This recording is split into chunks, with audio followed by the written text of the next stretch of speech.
अस्सलामुअलैकुम dear students. सो हमारी जो ये fast track revision express series चल रही है, इसमें जो हम आज डिस्कस करने जा रहे हैं chapter, that is unit third of physical chemistry, 12th portion में हमारा केमिकल काइनेटिक्स आज डील होने वाला है। तो हम इसी चैप्टर से शुरुआत करते हैं और आपके बोर्ड के लिए ये बेहद इंपॉर्टेंट चैप्टर है। इसमें से आपको 7 मार्क्स मिल जाएंगे। अब अगर आपको ये लेक्चर के पीडीएफ नोट्स चाहिए, आप इस क्यूआर कोड को स्कैन भी कर सकते हो और आपके पास ये लिंक है, इसको भी तुम ओपन कर सकते हो टेलीग्राम के थ्रू। तो आपको नीचे डिस्क्रिप्शन में इसका लिंक मिल जाएगा, तो आप वहां से डाउनलोड कर सकते हो।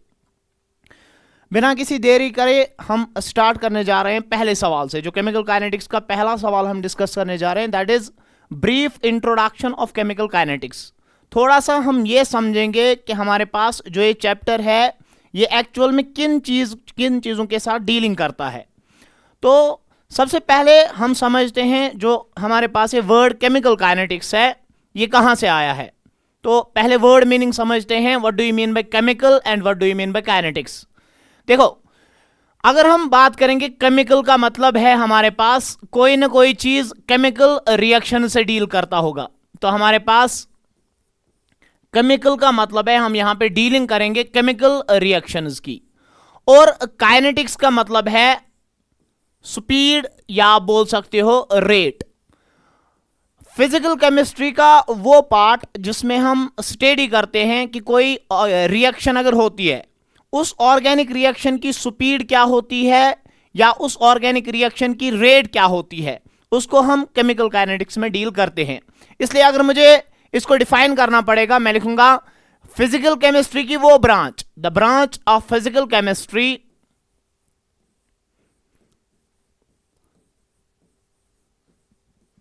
जिसके अंदर हम ये पढ़ेंगे कि अगर कोई रिएक्शन होती है, उस रिएक्शन की स्पीड क्या होती है या उस रिएक्शन की रफ्तार क्या होती है।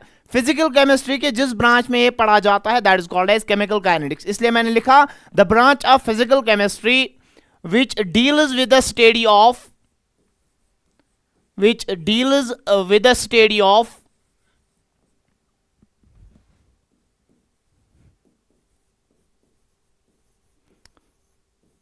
आप वर्ड रेट्स भी लिख सकते हो, आप वर्ड स्पीड भी लिख सकते हो। which deals with the study of speed of या rate of reaction. That branch of physical chemistry is called as chemical kinetics. और जब भी हम कोई रिएक्शन पढ़ते हैं, रिएक्शन में क्या होता है, लेफ्ट हैंड साइड से लिखे जाते हैं रिएक्टेंट्स और राइट हैंड साइड से लिखे जाते हैं प्रोडक्ट। सपोज कोई रिएक्शन हो रही है जिसमें आपका रिएक्टेंट ए जो है वो बी प्रोडक्ट में कन्वर्ट हो रहा है, तो जब भी कोई रिएक्शन आगे चलती है उस रिएक्शन में रिएक्टेंट्स खत्म हो जाते हैं, या मैं ऐसा बोलूं जो रिएक्टेंट्स है उनकी कॉन्सेंट्रेशन कम हो जाती है। और जब रिएक्शन थोड़ी सी आगे जाती है तो आपके पास जो प्रोडक्ट बनता है उस प्रोडक्ट की कॉन्सेंट्रेशन बढ़ जाती है। तो ऐसा मैं बता सकता हूं, अगर मैं देखूंगा जब कोई रिएक्शन चलेगी, कोई भी ऑर्गेनिक रिएक्शन हो या इनऑर्गेनिक रिएक्शन हो, अगर वो चलती है उसमें जो रिएक्टेंट की कॉन्सेंट्रेशन है वो कॉन्सेंट्रेशन डिक्रीज हो जाती है, और जो आपके पास प्रोडक्ट की कॉन्सेंट्रेशन है वो प्रोडक्ट की कॉन्सेंट्रेशन बढ़ती है विद रेस्पेक्ट टू टाइम। आपके पास टाइम बीत जाने के बाद या जब टाइम चला जाता है उसके साथ साथ आपके रिएक्टेंट्स की कॉन्सेंट्रेशन कम हो जाती है और आपके पास जो प्रोडक्ट की कॉन्सेंट्रेशन है वो बढ़ जाती है। ये एक ब्रीफ सा इंट्रोडक्शन है व्हाट इज फिजिकल केमिस्ट्री या व्हाट इज केमिकल काइनेटिक्स। उसके बाद जो अगला वाला सवाल हमारे पास आ जाता है उसको एक बार देख लेते हैं। ये बोर्ड्स के लिए बहुत ज्यादा इंपॉर्टेंट सवाल है। आगे जाके आप चेक करेंगे, सवाल है what is rate of reaction. उसके बाद ये भी बताया हुआ है, आप डिस्कस कर लीजिए कि what is average and instantaneous rate. देखो, हम सबसे पहले समझते हैं पहला वर्ड जो है that is rate of reaction. हम क्या समझते हैं रेट ऑफ रिएक्शन से? देखें,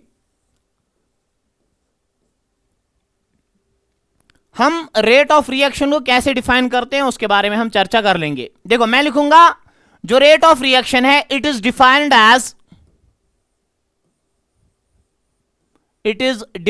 as change in the concentration of reactants, it is defined as change in the concentration of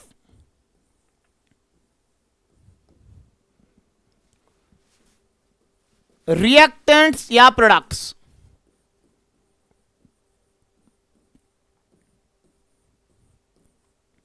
Change in the concentration of reactants या products with respect to time. इसका मतलब क्या हुआ? देखें, अगर हम ये देख रहे हैं कि हमारी कितनी कॉन्सेंट्रेशन रिएक्टेंट की बदल रही है या हमारा प्रोडक्ट जो है उसकी कॉन्सेंट्रेशन कितनी बदल रही है, लेकिन विद रेस्पेक्ट टू टाइम, मतलब टाइम के बीत जाने पे हमारी रिएक्टेंट की कॉन्सेंट्रेशन कैसे बदल रही है, या हमारे पास जब भी प्रोडक्ट्स की कॉन्सेंट्रेशन चेंज हो रही है विद रेस्पेक्ट टाइम, अगर वो हम स्टडी करते हैं, that is called as rate of reaction. गो मैंने लिखा it is defined as change in the concentration of reactants या products with respect time. Simple बात है कि जब टाइम बीत जाएगा, जब समय निकल जाएगा, उस समय के बदलने से आपके पास रिएक्टेंट की कॉन्सेंट्रेशन कैसे बदलेगी या प्रोडक्ट की कॉन्सेंट्रेशन कैसे बदलेगी, वो जो हम स्टडी करते हैं that is called as rate of reaction. और हम ऐसा सिंपल टर्म में लिख सकते हैं, जो रेट ऑफ रिएक्शन को मैं सिंपली लिखूंगा ROR, that will be equal to change in concentration of reactant या प्रोडक्ट. आपकी रिएक्टेंट या प्रोडक्ट की कॉन्सेंट्रेशन में कितना बदलाव आ रहा है, लेकिन विद रेस्पेक्ट टू टाइम. अगर आप ये पढ़ रहे हो change in concentration of reactant या product with respect time, that is called as rate of reaction. अब हमारे पास जो रेट ऑफ रिएक्शन होती है that is always positive. Reaction की स्पीड जो होती है या रिएक्शन की जो रेट होती है वो हमेशा पॉजिटिव वैल्यू होती है. रिएक्शन की रेट कभी नेगेटिव नहीं हो सकती है. Rate of reaction is always positive.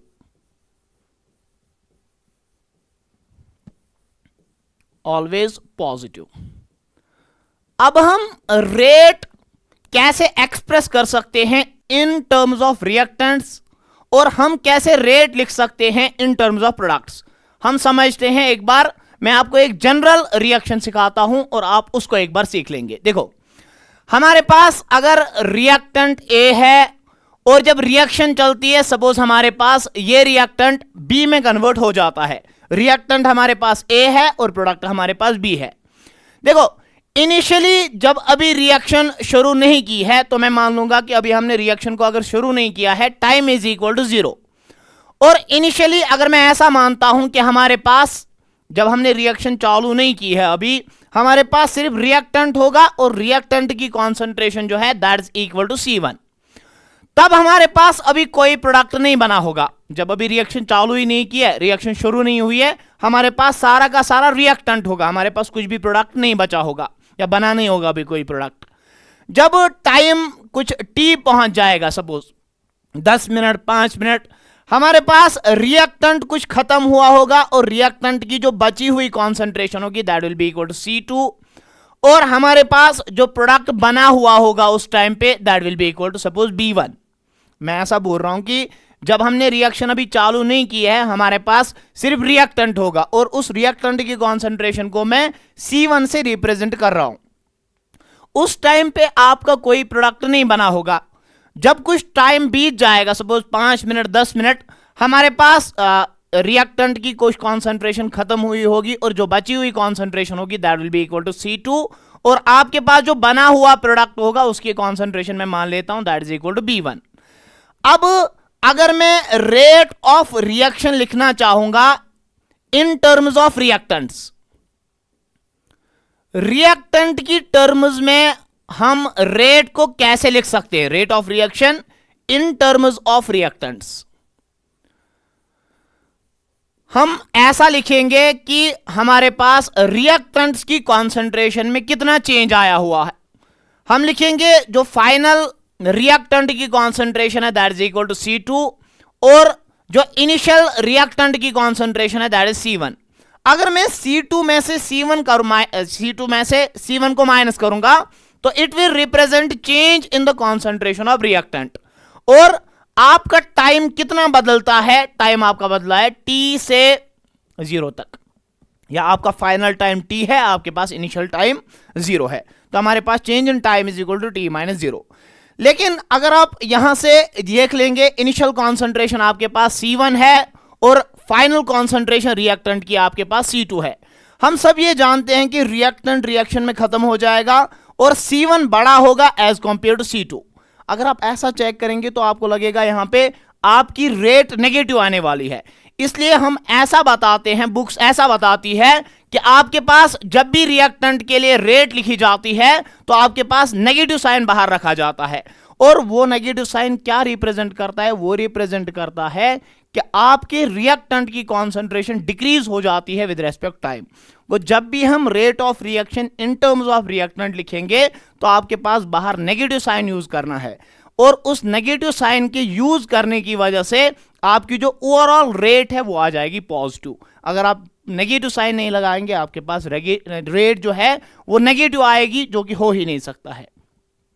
उसके बाद अगर हम रेट ऑफ रिएक्शन को एक्सप्रेस करते हैं इन terms of product, rate of reaction in terms of product की टर्म्स में हम कैसे रेट ऑफ रिएक्शन लिख सकते हैं।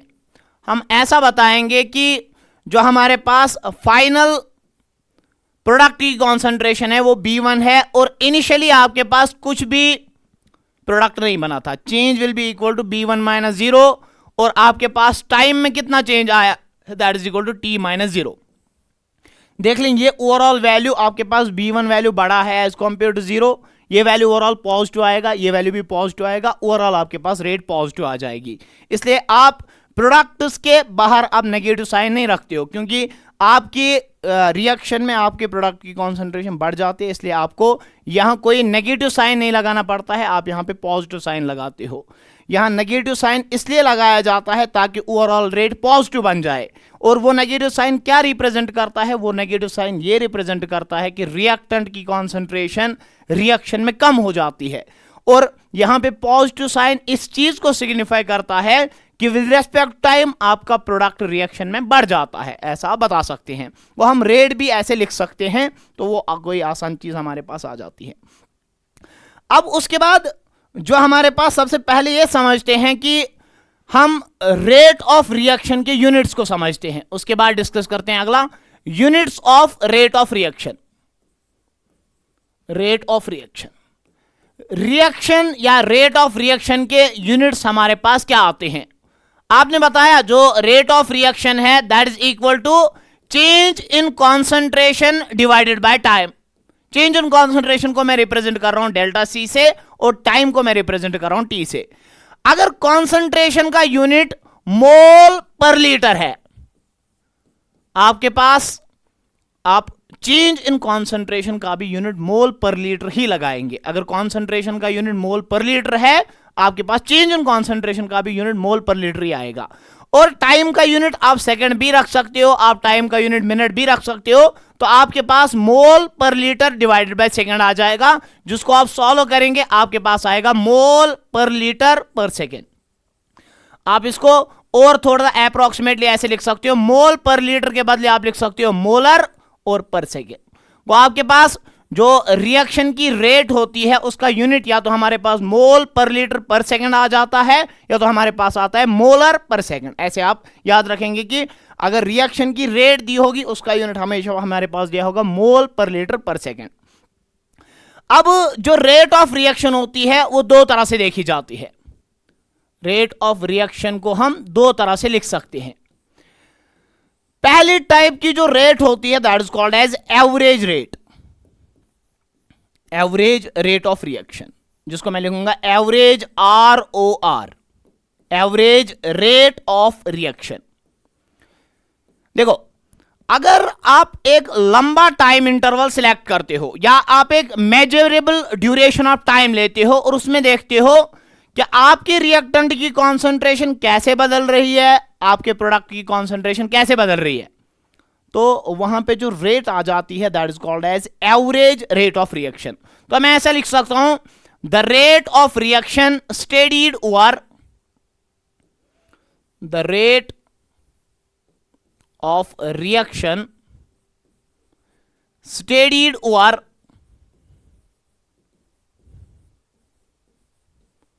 ए मेजरेबल ड्यूरेशन ऑफ टाइम। आप एक ऐसा टाइम इंटरवल सिलेक्ट करते हो जिसको तुम मेजर कर सकते हो। The rate of reaction studied over measurable duration of time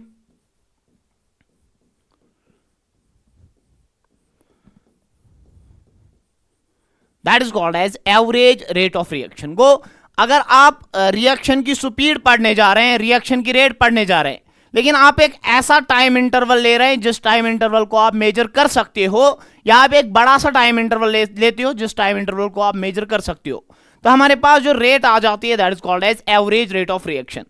पुराने केस की तरह हमारे पास अगर ए कन्वर्ट हो रहा है बी में, इनिशियली सपोज मैं मान लेता हूं टाइम t1 है, इस टाइम t1 पे आपके पास कॉन्सेंट्रेशन इसकी C1 है और इसकी कॉन्सेंट्रेशन आपके पास 0 होगी। जब टाइम T2 सपोज यहां पे मान लेते हैं C2 है, क्योंकि अभी मैंने T1 को 0 नहीं लिखा है, मैं मानता हूं T1 टाइम पे आपके रिएक्टेंट की कॉन्सेंट्रेशन C1 है और आपके प्रोडक्ट की कॉन्सेंट्रेशन C2 है। अगर मैं दूसरा टाइम इंटरवल लेता हूं 10-15 मिनट के बाद मैं रिएक्शन में चला गया दोबारा पढ़ने के लिए, तो मैंने देख लिया इसकी कॉन्सेंट्रेशन C3 है और इसकी कॉन्सेंट्रेशन सपोज C4 है। अगर ये time interval time between T1 and T2 is measurable time, then we will study average rate of reaction. तो हमारे पास यहां से एवरेज रेट ऑफ रिएक्शन अगर मैं लिखना चाहूंगा, average rate of reaction in terms of reactant अगर मैं लिखूंगा that will be equal to final concentration of reactant is equal to C3, initial concentration of reactant is equal to C1, final time is equal to T2 and initial time is equal to T1। लेकिन ये reactant के लिए मैं rate लिख रहा हूं तो मुझे बाहर नेगेटिव साइन लिखना पड़ेगा। और अगर टाइम इंटरवल हमारे पास मेजरेबल है, जो डिफरेंस आएगा वो डिफरेंस ठीक ठाक डिफरेंस होगा जिसको मैं डेल्टा सी लिखूंगा, इसलिए मैं लिखूंगा माइनस, यहां पे लिखूंगा डेल्टा सी। डेल्टा सी का मतलब है change in concentration of reactant and T2 minus T1 will represent change in the time interval. तो ये जो रेट हमारे पास होती है this is called as average rate. अगर मैं डेल्टा लिख रहा हूं दैट इंडिकेट्स कि हम लिख रहे हैं एवरेज रेट ऑफ रिएक्शन। तो सिंपल आप एग्जाम में क्या लिखेंगे, अगर हम रिएक्शन की स्पीड को पढ़ रहे हैं over a measurable duration of time then that becomes the average rate. और एवरेज रेट को कैसे लिखा जाता है, हम लिखते हैं delta C upon delta T, और अगर रिएक्टेंट है तो बाहर लिखेंगे नेगेटिव साइन, अगर प्रोडक्ट होता तो हम बाहर लिखते प्लस साइन। ऐसे हमारे पास एवरेज रेट को लिखा जाता है। अब उसके बाद हमारे पास जो दूसरी टाइप की रेट होती है that is called as instantaneous rate. Instantaneous rate या इंस्टेंटेनियस रेट ऑफ रिएक्शन। देखो अब अगर ये टाइम इंटरवल जिसमें हम स्टडी करने जा रहे हैं अगर वो उतना छोटा है कि आप हर एक इंस्टेंट पे रेट ऑफ रिएक्शन डिसाइड कर सकते हैं, तो उस टाइम पे रेट को बताया जाता है इंस्टेंटेनियस रेट। मतलब जब टाइम इंटरवल इतना छोटा हो जाता है कि आप हर एक इंस्टेंट पे ये बता सकते हैं कि रेट ऑफ रिएक्शन क्या होगी, ऐसी रेट को बताया जाता है इंस्टेंटेनियस रेट। वो when the time interval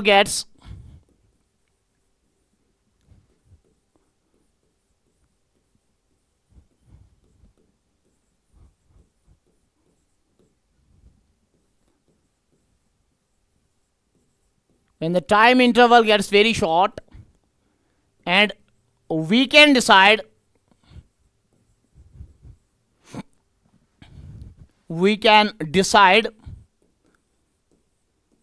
rate of reaction at every instant. अगर आप हर एक सेकेंड पे या हर एक इंस्टेंट पे ये बता सकते हैं कि रेट ऑफ रिएक्शन क्या होगी, तो ऐसी रेट को बताया जाता है instantaneous rate. When the time interval gets very short and we can decide rate of reaction at every instant, उस टाइप की रेट को बताया जाता है instantaneous rate.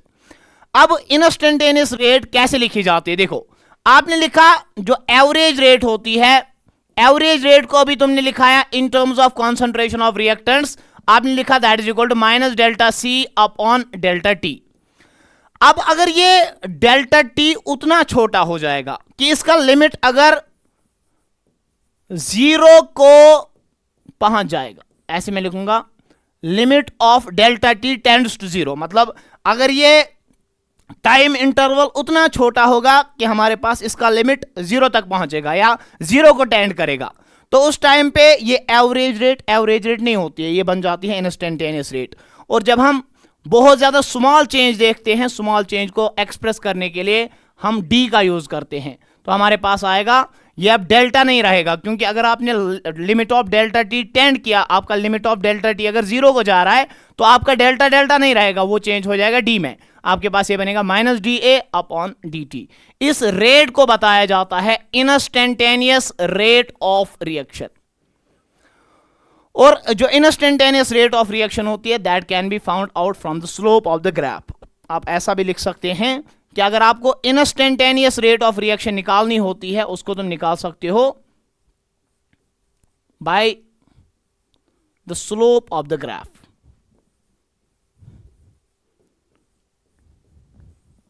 Instantaneous rate of reaction can be found out by the slope of the graph. Slope of the graph. आप concentration versus time का graph एक बारी प्लॉट करेंगे और उस ग्राफ का अगर आप स्लोप लेते हैं, उस स्लोप के बदले आप या उस स्लोप के जगह पे आप इंस्टेंटेनियस रेट को लिख सकते हैं। एक बारी थोड़ा सा मैं ये भी बता देता हूं आप कैसे लिख सकते हैं, वो एक बारी चेक करेंगे। देखो, अगर मैं ये लिख रहा हूं हमारे पास रिएक्टेंट की कॉन्सेंट्रेशन है, यहां पे लिखूंगा concentration of reactant, concentration of reactant, और यहां पे लिखूंगा टाइम या प्रोग्रेस ऑफ रिएक्शन।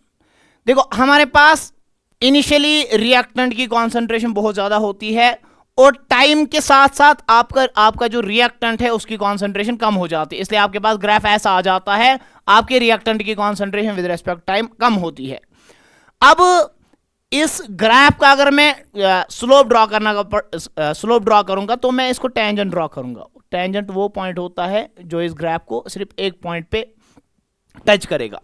अब ये हमारे पास इस ग्राफ का स्लोप आ गया। जब मैंने इस लाइन या इस ग्राफ को मैंने जब मैंने इस ग्राफ को टेंजेंट डाल दिया, जो ये लाइन आ गई, दिस इज स्लोप, और इसका कुछ ना कुछ एंगल थीटा इस एक्स एक्सिस के साथ बन जाएगा या टाइम एक्सिस के साथ बन जाएगा। अब कॉन्सेंट्रेशन ऑफ रिएक्टेंट, अगर हमारे पास रिएक्टेंट सपोज ए है, ए की कॉन्सेंट्रेशन को मैं लिख रहा हूं ब्रैकेट के अंदर, मैंने ए लिखा तो मैं लिखूंगा minus D A upon D T, minus D A upon D T will be equal to the slope of this graph. देखो, मैंने रेट जो लिखी है दैट इज इंस्टेंटेनियस रेट, और रेट किसके लिए लिखी मैंने, दैट इज फॉर रिएक्टेंट। अब ये इंस्टेंटेनियस रेट जो है इस ग्राफ के स्लोप के बराबर आएगी, that will be equal to tan theta. आप ऐसे बता सकते हैं। वो अगर आपको इंस्टेंटेनियस रेट निकालनी होगी D A upon D T, चूंकि आप रिएक्टेंट के लिख रहे हैं तो आपके लिए आपको बाहर नेगेटिव साइन लिखना पड़ेगा, that will be equal to the slope of this graph, और इस ग्राफ का स्लोप अप्रोक्सीमेटली tan थीटा के बराबर आएगा। इसलिए मैंने लिखा है एक स्टेटमेंट की इंस्टेंटेनियस रेट को आप ग्राफ के स्लोप से निकाल सकते हो, ऐसे आपके पास आ जाता है। तो यहां से हमारा पहला क्वेश्चन खत्म हो जाता है। अब उसके बाद हमारे पास नेक्स्ट क्वेश्चन है, दैट इज हम ये डिस्कस करेंगे कि रेट लॉ एक्सप्रेशन क्या होती है और रेट कांस्टेंट के यूनिट्स क्या आ जाते हैं। देख लो, ये अच्छे से सुन लेना, एग्जाम के लिए बहुत ही ज्यादा इंपॉर्टेंट है। देखो, हमारे पास हम बात करेंगे जो हमारे पास रेट लॉ होता है, वो रेट लॉ क्या होता है। देखो, एक मैथमेटिकल लॉ होता है जिस मैथमेटिकल लॉ के थ्रू हम रिएक्टेंट की कॉन्सेंट्रेट या रेट्स ऑफ रिएक्शंस को, या हमारे पास एक मैथमेटिकल लॉ होता है जिस मैथमेटिकल लॉ के थ्रू हम बात कर रहे थे नेक्स्ट क्वेश्चन की, that is rate law expression. हमारे पास रेट लॉ क्या होता है उस बारे में एक बारी बात करते हैं। देखो, ये जो रेट लॉ हमारे पास होता है दिस इज एक्सपेरिमेंटल लॉ। पहला एक पॉइंट लिखेंगे, ये जो रेट लॉ होता है it is experimental law.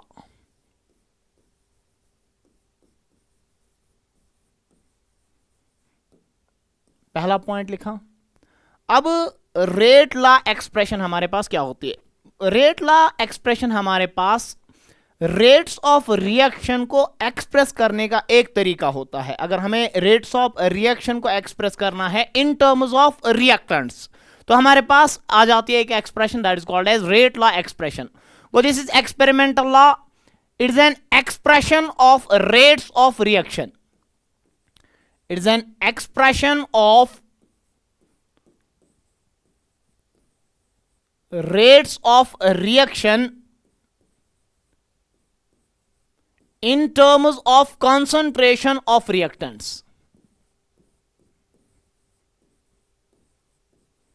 In terms of concentration of reactants. Reactants की टर्म्स में हम रिएक्शन की रेट्स को कैसे एक्सप्रेस कर सकते हैं? हमारे पास एक मैथमेटिकल एक्सप्रेशन बनता है, एक एक्सपेरिमेंटल लॉ बनता है, that is called as rate law expression. अब रेट लॉ एक्सप्रेशन हमें क्या बताती है उसके बारे में बताते हैं। देखो, मैं स्टेटमेंट लिखने जा रहा हूं according to rate law, according to rate law rate of reaction is directly proportional to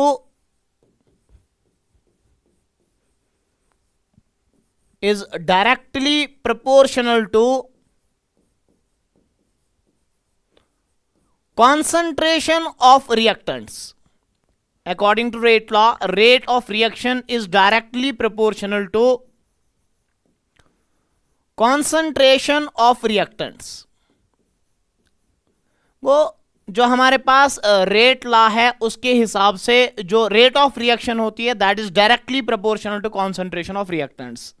आप जितने अपने रिएक्टेंट्स की कॉन्सेंट्रेशन बढ़ाएंगे उतने आपके पास रेट ऑफ रिएक्शन का वैल्यू ज्यादा होगा, या उतने आपके पास रिएक्शन की स्पीड ज्यादा होगी।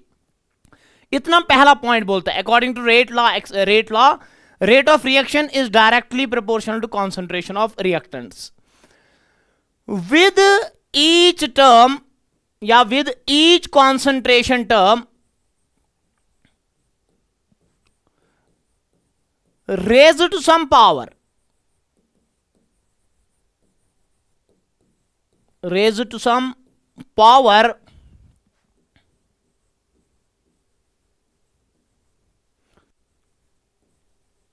which may or may not be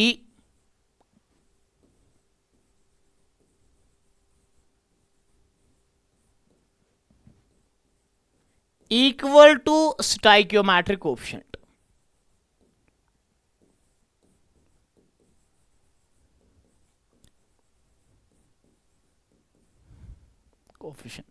देखिए, इस स्टेटमेंट को एक बार एक्सप्लेन भी कर लेते हैं अच्छे से, क्योंकि एग्जाम के लिए ये वाला स्टेटमेंट बहुत ही ज्यादा इंपॉर्टेंट है। जो हमारे पास रेट लॉ एक्सप्रेशन है या जो रेट लॉ होता है वो हमें ये बताता है कि जितना आप अपने रिएक्टेंट की कॉन्सेंट्रेशन ज्यादा रखेंगे, जितना आपके पास रिएक्टेंट की कॉन्सेंट्रेशन ज्यादा होगी उतना आपके पास रिएक्शन की स्पीड ज्यादा होगी। लेकिन यह भी बताता है कि आप अपने कॉन्सेंट्रेशन टर्म्स का पावर क्या लोगे, आप उनका पावर स्टोइकोमेट्रिक कोएफिशिएंट ले भी सकते हो और नहीं भी ले सकते हो। इसको हम आगे और थोड़ा सा डिटेल में देखते हैं। कोई सिंपल बात है कि जो रेट लॉ एक्सप्रेशन है दैट स्टेट्स दैट जो हमारे पास रेट ऑफ रिएक्शन है that is directly proportional to concentration of reactant. लेकिन हर एक कॉन्सेंट्रेशन टर्म के ऊपर कुछ ना कुछ पावर आ जाता है, जो पावर हमारे पास एक्चुअल में एक्सपेरिमेंटल होता है वो स्टोइकोमेट्रिक कोएफिशिएंट के बराबर भी हो सकता है, नहीं भी हो सकता है। तो हम कैसे रेट लॉ एक्सप्रेशन लिखने जा रहे हैं उसको एक बार देख लेते हैं। देखो, अगर हमारे पास एक रिएक्शन है जनरल में that is AA plus BB gives us CC plus DD, ये हमारे पास जनरल में एक रिएक्शन कोई सी चल रही है। तो अगर हम रेट लॉ के हिसाब से यहां पे रेट लिखना चाहेंगे तो मैं लिखूंगा rate of reaction is directly proportional to concentration of reactant. एक रिएक्टेंट हमारे पास A है और दूसरा रिएक्टेंट हमारे पास B है। मैं लिखूंगा rate of reaction is directly proportional to concentration of A is directly proportional to concentration of B। जितना आप ए की कॉन्सेंट्रेशन ज्यादा रखेंगे उतना आपके पास रेट ऑफ रिएक्शन ज्यादा होगी, जितना आप बी की कॉन्सेंट्रेशन ज्यादा रखेंगे उतनी आपके पास रेट ऑफ रिएक्शन ज्यादा होगी। लेकिन जो आपके पास स्टोइकोमेट्रिक कोएफिशिएंट्स है वो पावर में आ भी सकते हैं, नहीं भी आ सकते हैं। देखो मैं यहां पे लिखूंगा, आपके पास कोई पावर पी आ जाता है, यहां पे पावर क्यू आ जाता है।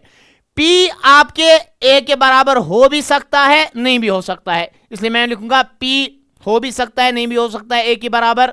क्यू आपका ए के बराबर हो भी सकता है, नहीं भी हो सकता है बी के बराबर। वो आपके पास जो रेट लॉ एक्सप्रेशन है, rate law expression states that rate of reaction is directly proportional to concentration of reactant.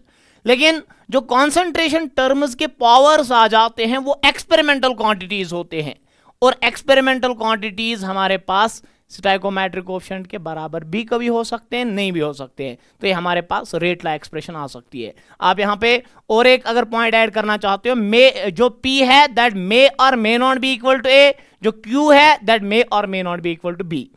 अब रेट ऑफ रिएक्शन को मैं ऐसा लिख सकता हूं, थोड़ा सा इसको मैं और एक्सप्लेन करूंगा। जो रेट ऑफ रिएक्शन है, अगर मैं इस डायरेक्ट प्रोपोर्शनैलिटी को खत्म करूंगा तो मेरे पास एक इक्वालिटी का साइन भी आएगा, और इक्वालिटी के साइन के साथ साथ यहां पे कोई कांस्टेंट k आ सकता है। हम लिखते हैं k कोई कांस्टेंट है यहां पे, और यहां पे आएगा कॉन्सेंट्रेशन ऑफ a की power p and concentration of b की पावर q। हमारे पास ये रेट ऑफ रिएक्शन के लिए जनरल एक्सप्रेशन आ जाती है। अब ये जो k हमारे पास यहां पे डिफाइन होता है कांस्टेंट, इसका नाम होता है रेट कांस्टेंट। रेट कांस्टेंट, या इसी कांस्टेंट का और एक नाम होता है that is called as specific reaction rate.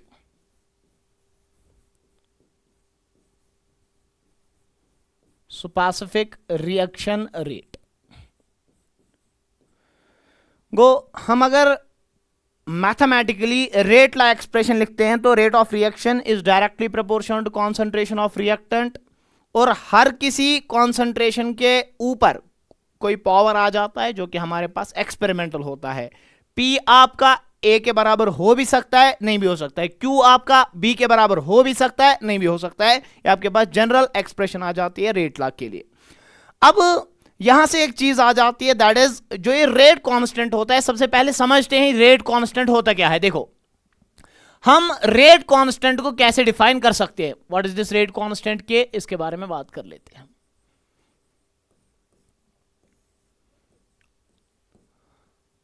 देखो अगर मैं रेट कांस्टेंट को लिखना चाहूंगा, मैं इसको लिख सकता हूं के बराबर आएगा rate of reaction ROR divided by, आपके पास रिएक्टेंट की कॉन्सेंट्रेशन A है और इसका पावर हमारे पास P आ जाता है, और आपके पास कॉन्सेंट्रेशन B की मैं लिखता हूं, ये स्क्वायर ब्रैकेट में B लिखा और उसके पावर में Q लिख लिया।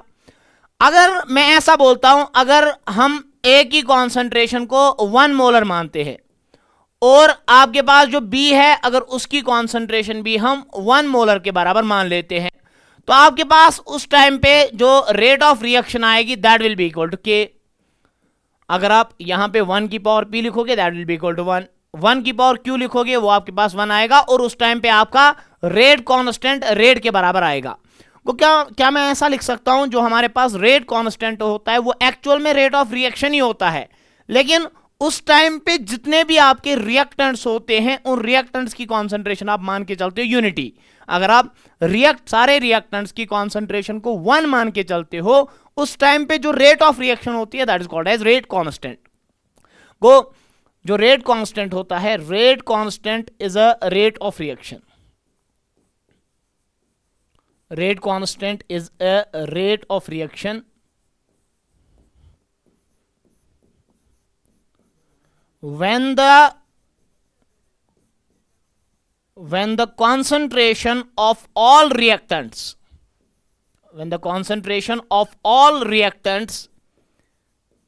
is taken as unity, अगर हम सभी रिएक्टेंट्स जितने भी हमारी रिएक्शन में रिएक्टेंट्स है उन सभी की कॉन्सेंट्रेशन को 1 मान के चलते हैं, उस टाइम पे जो हमारी रेट ऑफ रिएक्शन होती है उसी को बताया जाता है रेट कांस्टेंट। क्या बताया जाता है? Rate constant. अब इंपॉर्टेंट पैरामीटर है कि हमारे पास रेट कांस्टेंट की यूनिट्स कैसे डिफाइन होते हैं। एक पॉइंट आप यहां पे याद रखेंगे जो ऑब्जेक्टिव टाइप क्वेश्चन आ सकता है, जो रेट कांस्टेंट होता है वो कंसंट्रेशन पे डिपेंड नहीं करता है।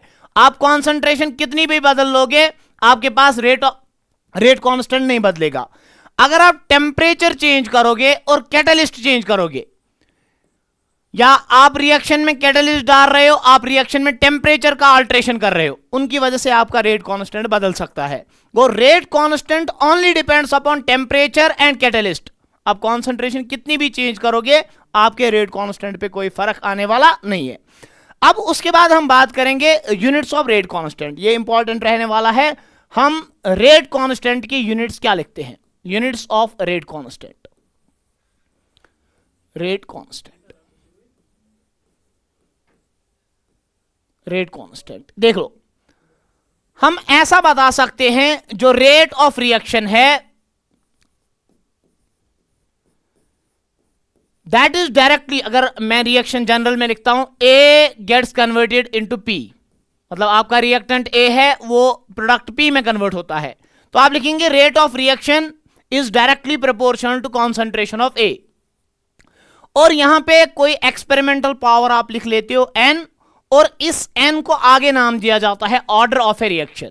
इसको बताया जाता है ऑर्डर ऑफ ए रिएक्शन।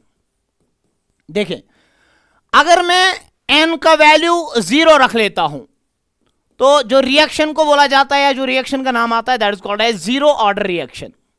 अगर हम यहां पे एन का वैल्यू 0 रखते हैं, जो रिएक्शन होती है that is called as zero order reaction. तो जीरो ऑर्डर रिएक्शन में जो रेट एक्सप्रेशन आ जाएगी that is rate of reaction is directly proportional to concentration of A की पावर 0।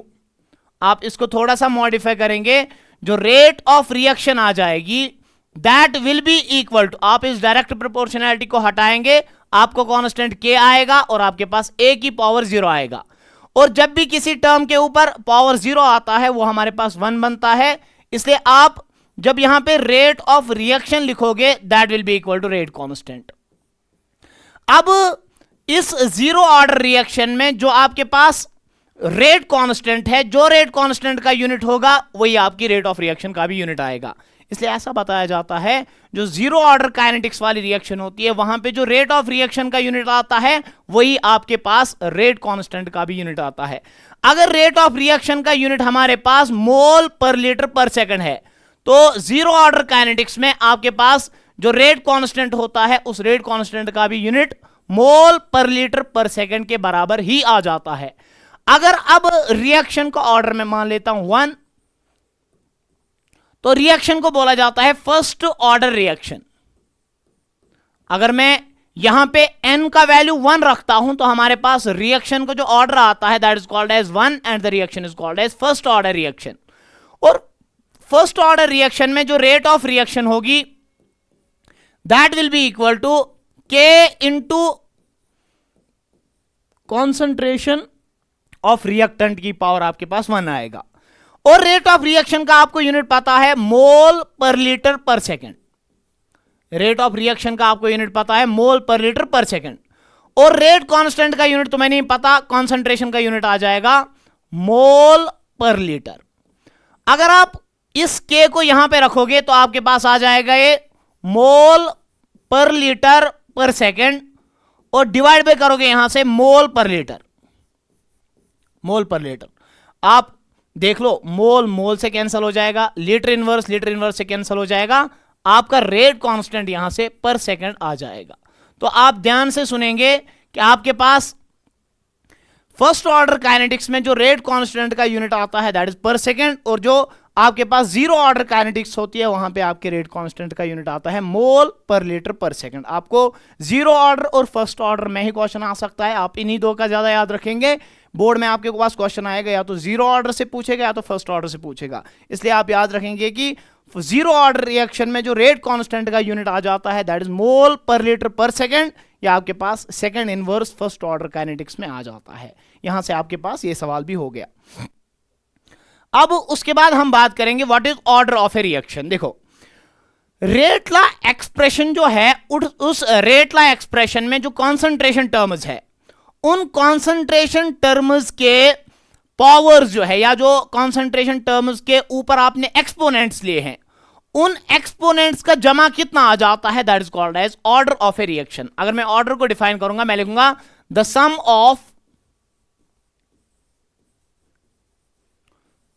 ऑफ पावर्स ऑफ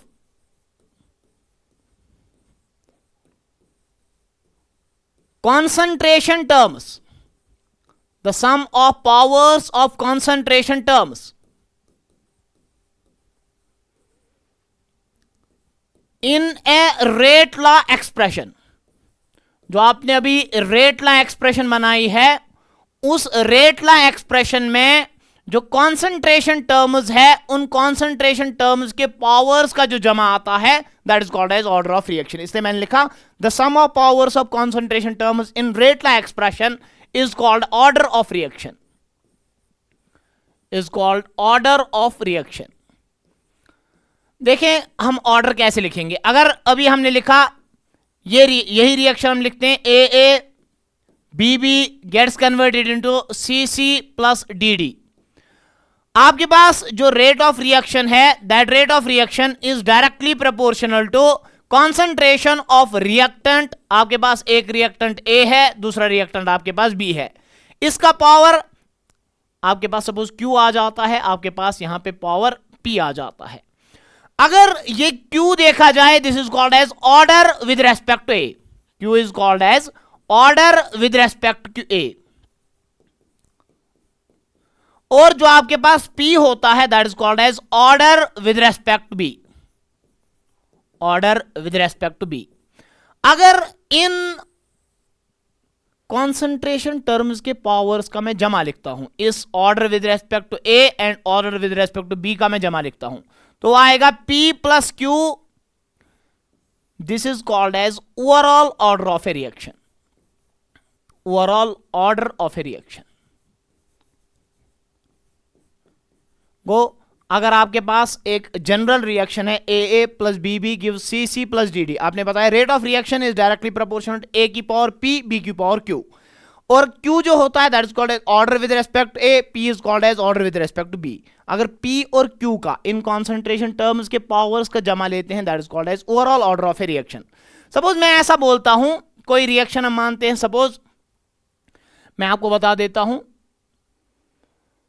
हमारे पास रिएक्शन लिख रहे हैं हम, सपोज मैं ये लिखता हूं twice N2O5 decomposes to give twice NO2 और हाफ टाइम्स O2। ये कोई रिएक्शन है हमारे पास। अगर इसमें हमें दिया हुआ है एक्सपेरिमेंटल रेट ला, और वहां पे रेट जो है that is equal to K into concentration of N2O5 की पावर 1, ऐसा दिया हुआ है, तो हमें इस रिएक्शन का ऑर्डर बताना है। क्योंकि आपका जो ये 1 है, this is experimental and this is called as order. आप देखो कॉन्सेंट्रेशन टर्म सिर्फ हमारे पास एक है, और यहां पे आपके पास इन कॉन्सेंट्रेशन टर्म्स के पावर्स का जमा टोटल 1 ही आ जाएगा, इसलिए ओवरऑल इस रिएक्शन का ऑर्डर 1 आ जाता है।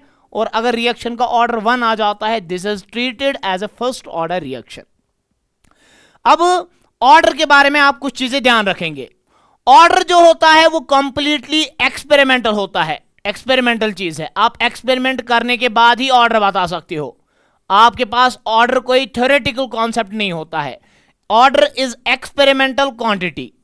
एक तो पॉइंट इसके बारे में ये ध्यान रखेंगे। उसके बाद वाला पॉइंट ऑर्डर के बारे में क्या ध्यान रखना है, जो ऑर्डर होता है वो जीरो भी हो सकता है, नेगेटिव भी हो सकता है, पॉजिटिव भी हो सकता है और फ्रैक्शन भी हो सकता है। ऑर्डर कुछ भी हो सकता है। Order can be zero, negative, positive, as well as fraction भी हो सकता है। ऑर्डर कई रिएक्शंस का फ्रैक्शनल भी देखा गया है, तो आप ये बातें याद रखेंगे। Order is an experimental quantity and order can be zero, negative, positive as well as fraction. तो ऐसे आप ऑर्डर के बारे में इतनी कहानी याद रखेंगे। अब उसके बाद वाला सवाल काफी इंपॉर्टेंट है, आप इसको एक बार देख लें।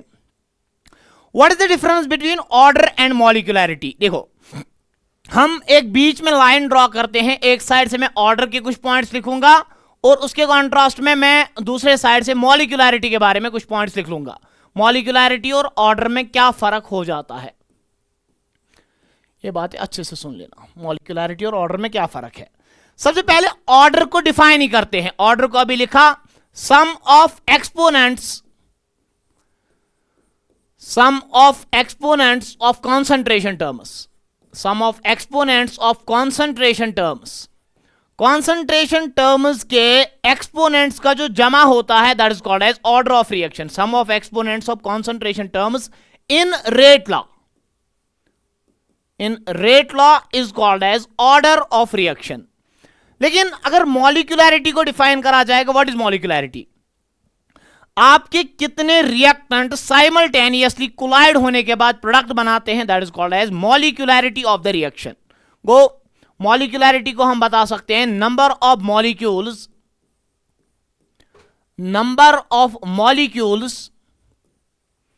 कोलाइडिंग साइमल्टेनियसली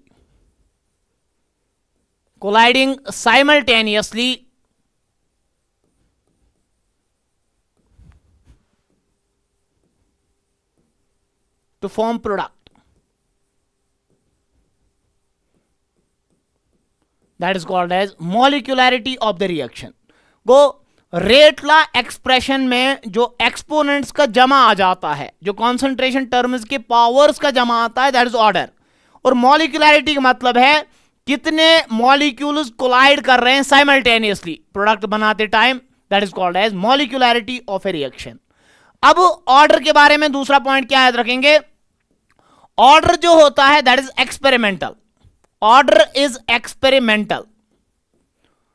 और जो आपके पास मॉलिक्यूलैरिटी होती है दैट इज थ्योरेटिकल कॉन्सेप्ट। इसलिए मैंने कहूंगा यहां पे दूसरा पॉइंट आएगा, मॉलिक्यूलैरिटी कोई एक्सपेरिमेंटल चीज नहीं है, molecularity is a theoretical concept.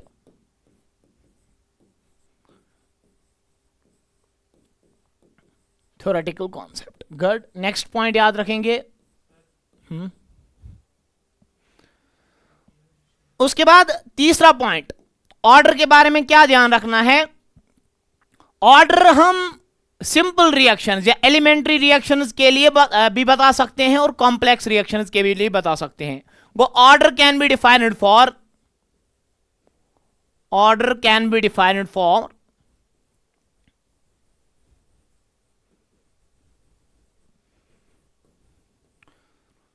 Elementary reactions, जिनका दूसरा नाम होता है सिंपल रिएक्शंस,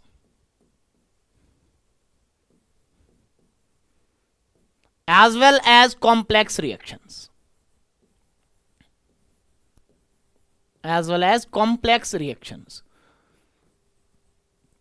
जब ऑर्डर की बात की जाती है, आप एलिमेंट्री रिएक्शंस का ऑर्डर भी बता सकते हैं, आप कॉम्प्लेक्स रिएक्शंस का ऑर्डर भी बता सकते हैं।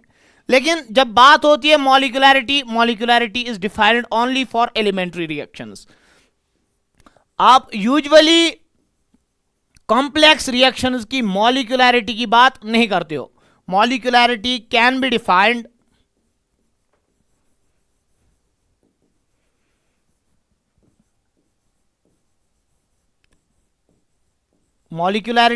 Defined only for elementary reactions.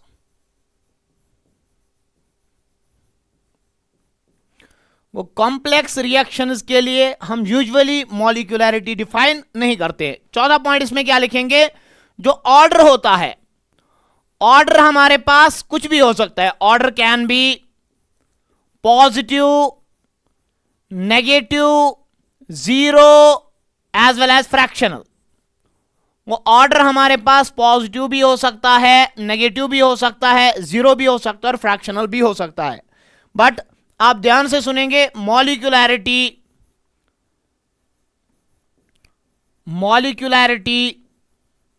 आपके पास नेगेटिव नहीं हो सकती है, मॉलिक्यूलैरिटी आपके पास जीरो नहीं हो सकती है, मॉलिक्यूलैरिटी रिएक्शन की फ्रैक्शनल नहीं होती है। It is always a positive integer. या तो 1 मॉलिक्यूलैरिटी होगी, या तो 2 मॉलिक्यूलैरिटी होगी, या तो 3 मॉलिक्यूलैरिटी हो सकती है। अब 5वां पॉइंट हमारे पास यहां लिखने जा रहे हैं, order can be of higher number. कुछ ऑर्गेनिक रिएक्शंस ऐसी भी होती है जिनको ऑर्डर 4 तक होता है। कैनेज़ोरो रिएक्शन हमारे पास 1 है, उसका ऑर्डर 4 होता है। Order can be of higher number. आपके पास रिएक्शंस का ऑर्डर 4 तक जा सकता है, बट जो मॉलिक्यूलैरिटी होती है, molecularity can not be more than 3। इसलिए आप याद रखेंगे यहां पे 5वां पॉइंट ऑफ डिफरेंस जो आ जाता है, that is molecularity can not be greater then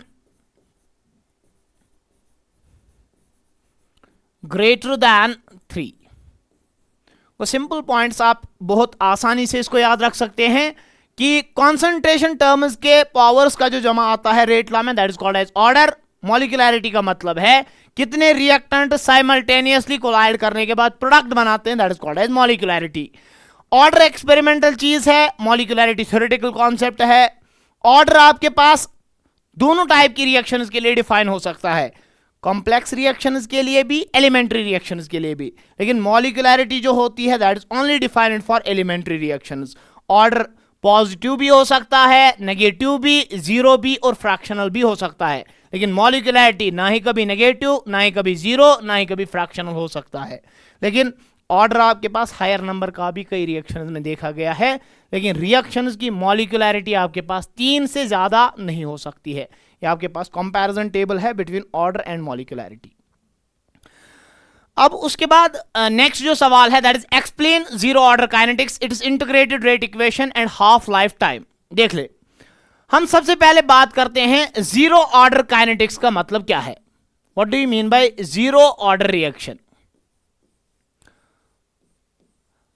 देख लें आप एक बार, सुने तो वो रिएक्शंस जिनमें रेट जो होती है that is independent of concentration of reactants. मतलब आप रिएक्टेंट्स की कॉन्सेंट्रेशन में कितना भी बदलाव लाओगे, आप रिएक्शंस की कॉन्सेंट्रेशन या रिएक्टेंट्स की कॉन्सेंट्रेशन कितनी भी चेंज करोगे, अगर उसकी वजह से रिएक्शन की रेट पे कोई फर्क नहीं पड़ता है, then the reaction is called as zero order reaction. वो reactions in which rate of reaction is independent of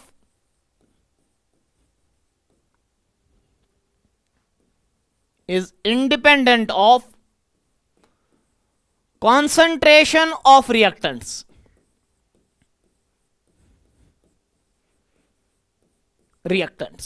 That reaction is called as zero order kinetics. गो जहां पे भी आपकी रिएक्शन की रेट जो होगी वो कॉन्सेंट्रेशन ऑफ रिएक्टेंट्स पे डिपेंड नहीं करेगी। आप रिएक्टेंट्स की कॉन्सेंट्रेशन कितनी भी चेंज करोगे, अगर उसकी वजह से रेट ऑफ रिएक्शन पे कोई फर्क नहीं पड़ता है, then the reaction is called as zero order reaction. अब जीरो ऑर्डर रिएक्शंस की एक इक्वेशन बनाई जाती है that is called as integrated rate equation. तो आप बेसिक्स यहां पे सीख लेंगे, डिफरेंशिएशन इंटीग्रेशन वो आपको आ जाता है, एक बार उसकी बात कर लेते हैं। देखो फिर से मैं एक बार लिखता हूं कि अगर आपकी रिएक्शन हो रही है और रिएक्शन में आपका ए जो है अगर बी में कन्वर्ट हो जाता है, इसके लिए अगर तुम रेट लिखना चाहोगे, रेट ऑफ रिएक्शन जो होती है that is directly proportional to concentration of reactant. मैंने लिखा rate of reaction is directly proportional to concentration of reactant. आपके पास एक सिंगल रिएक्टेंट यहां पे ए है, तो मैंने लिखा जितनी ए की कॉन्सेंट्रेशन ज्यादा उतनी आपके पास रेट ऑफ रिएक्शन ज्यादा, और यहां पे आप कोई एक्सपेरिमेंटल पावर लेते हो that is called as N. अब अगर अभी तुमने बोला सर अगर एन का वैल्यू हमारे पास जीरो आ जाता है, रिएक्शन का नाम आ जाता है जीरो ऑर्डर रिएक्शन, रिएक्शन का नाम आ जाता है जीरो ऑर्डर रिएक्शन। और जीरो ऑर्डर रिएक्शन में आप रेट को ऐसे लिख सकते हो, rate of reaction is equal to, आप डायरेक्ट प्रोपोर्शनलिटी को खत्म करेंगे, इक्वालिटी और कांस्टेंट लाएंगे, और आपके बाद कांस्टेंट के बाद आएगा ए की पावर जीरो। तो आपके पास जो रेट ऑफ रिएक्शन होती है उसको तुम कैसे एक्सप्रेस करते हो? रेट ऑफ रिएक्शन आप लिखते हो, इंस्टेंटेनियस रेट आप लिखते हो, रिएक्टेंट के लिए जब लिखोगे तो लिखोगे माइनस साइन बाहर, change in concentration of reactant, change in concentration of reactant को मैं लिख रहा हूं डी ए से, और चेंज इन टाइम को मैं लिख रहा हूं डी टी से। This is called as this is the expression of rate of reaction. आप रेट ऑफ रिएक्शन लिखते हो minus D A upon D T, अगर प्रोडक्ट होता प्रोडक्ट के लिए लिखना होता मैं लिखता D B upon D T. Rate of reaction के बदले मैंने लिखा minus D A upon D T is equal to K into A की power zero, K into A की power zero. This is called as differential rate law. This is called as differential rate law. This is called as differential rate law. देखो, अब हम differential rate law क्यों नहीं पढ़ते हैं, हमें क्यों इंटीग्रेटेड रेट इक्वेशन बनानी है, उसके पीछे कारण है। आप जब डिफरेंशियल रेट लॉ पढ़ते हो तो आपको एक स्मॉल टाइम इंटरवल में स्मॉल चेंज इन कॉन्सेंट्रेशन के बारे में आइडिया मिलता है। अगर आपको एक बड़े टाइम इंटरवल में एक बड़ी टाइम चेंज में कॉन्सेंट्रेशन चेंज इन कॉन्सेंट्रेशन को पढ़ना है तो आप पढ़ते हो इंटीग्रेटेड रेट इक्वेशन। इसलिए इस डिफरेंशियल रेट लॉ को आप इंटीग्रेशन करते हो ताकि आप एक बड़े से टाइम इंटरवल में एक बड़ी चेंज इन कॉन्सेंट्रेशन को पढ़ सकोगे। तो आप जब इसमें इंटीग्रेशन करोगे, देखो, integration of minus D A upon D T is equal to integration of K into A की पावर 0, के इंटू ए की पावर 0। अब जो ये हमारे पास इंटीग्रल्स है, इनके लिमिट्स कहां से कहां आ जाते हैं, एक बार एक पॉइंट को थोड़ा सा समझते हैं। देख लो, हमारे पास अगर a जो है वो b में कन्वर्ट होता है, अगर मैं मान के चलता हूं at time t equal to 0, आपके पास अभी रिएक्शन चालू नहीं हुई है, आपके पास रिएक्टेंट की कॉन्सेंट्रेशन सपोज मैं मान लेता हूं a0, और आपका उस टाइम पे कोई भी प्रोडक्ट बना नहीं होगा। जब टाइम t पहुंचेगा तो आपके पास इसकी कॉन्सेंट्रेशन घट जाएगी और जो बचा हुआ अमाउंट आपके रिएक्टेंट का होगा दैट इज इक्वल टू 80, और सपोज इस टाइम पे आपके x अमाउंट ऑफ प्रोडक्ट की फॉर्मेशन हो गई है। गो, आप जब टाइम चेंज कर रहे हो 0 से t, तब आपकी कॉन्सेंट्रेशन रिएक्टेंट की चेंज हो रही है फ्रॉम a0 टू 80। इसलिए आप जब टाइम चेंज कर रहे हो, देख लो, आप जब टाइम चेंज कर रहे हो फ्रॉम 0 टू t, तब आपकी कॉन्सेंट्रेशन a0 से 80 तक बदल रही है। अगर मैं इस इक्वेशन में थोड़ा सा रीअरेंजमेंट कर लूंगा तो आप बताएंगे k इंटू a0 की पावर 0 सिंपली हमारे पास 1 आ जाएगा। तो आप इस इक्वेशन को ऐसे लिख सकते हो, dA is equal to integration of k, और इस dt को इधर मैं शिफ्ट करता हूं तो हमारे पास ये बनेगा k इंटू dt।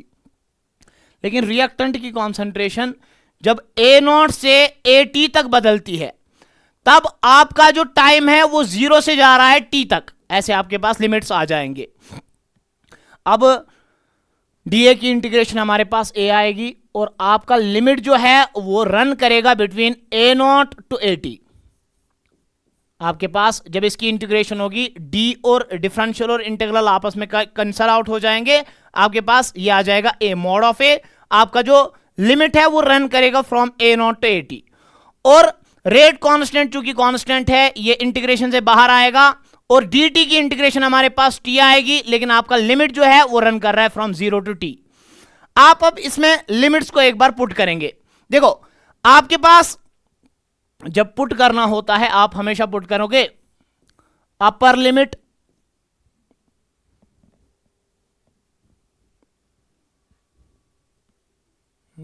तो हम देख रहे थे जो यहां पे लिमिट है a का वो a0 से at तक रन कर रहा है, और टाइम का जो इंटरवल है वो 0 से t तक चेंज हो रहा है। तो आपका upper limit minus lower limit को पुट करने के बाद आपके पास आएगा, ये माइनस साइन बाहर यहां पे है, माइनस आपके पास at अपर लिमिट माइनस आपके पास लोअर लिमिट आएगा a0, और यहां पे आपके पास आएगा k, टाइम का अपर लिमिट आपके पास t आएगा, और माइनस लोअर लिमिट आपके पास 0 आएगा। आप इसको जब सॉल्व करोगे तो आपके पास ये माइनस at आएगा और ये प्लस a0 आएगा।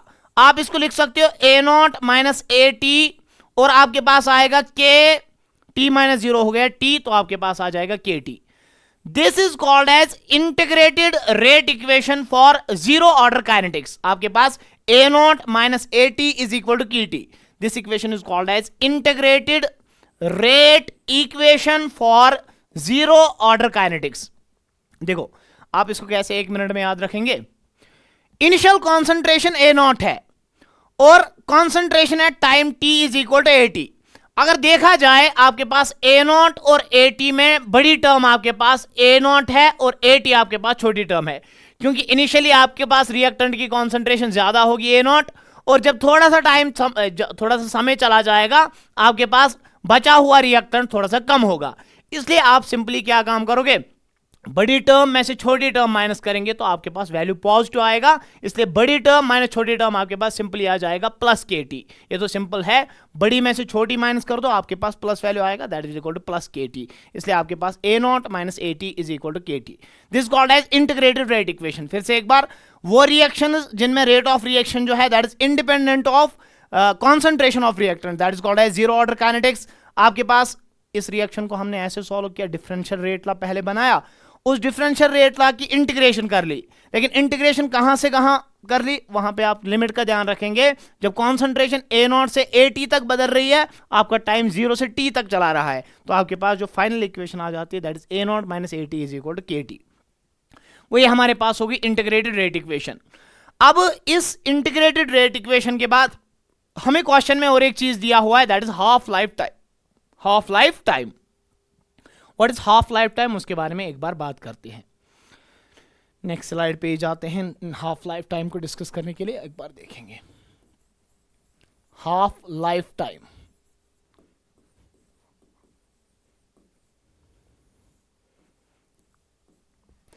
देखो हाफ लाइफ टाइम क्या मतलब हो गया, हम हाफ लाइफ टाइम से क्या समझते हैं। अगर आपको इनिशियल कॉन्सेंट्रेशन को हाफ बनाना है, या आपको इनिशियल कॉन्सेंट्रेशन को हाफ तक पहुंचाना है, या आपको आधा रिएक्टेंट रिएक्ट करवाना है, तो उसमें आपका कितना टाइम लग जाता है, that is called as half life time. The time required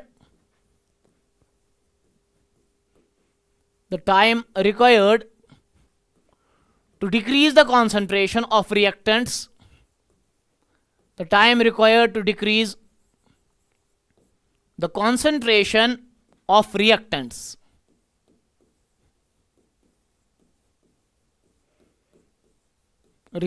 to its half।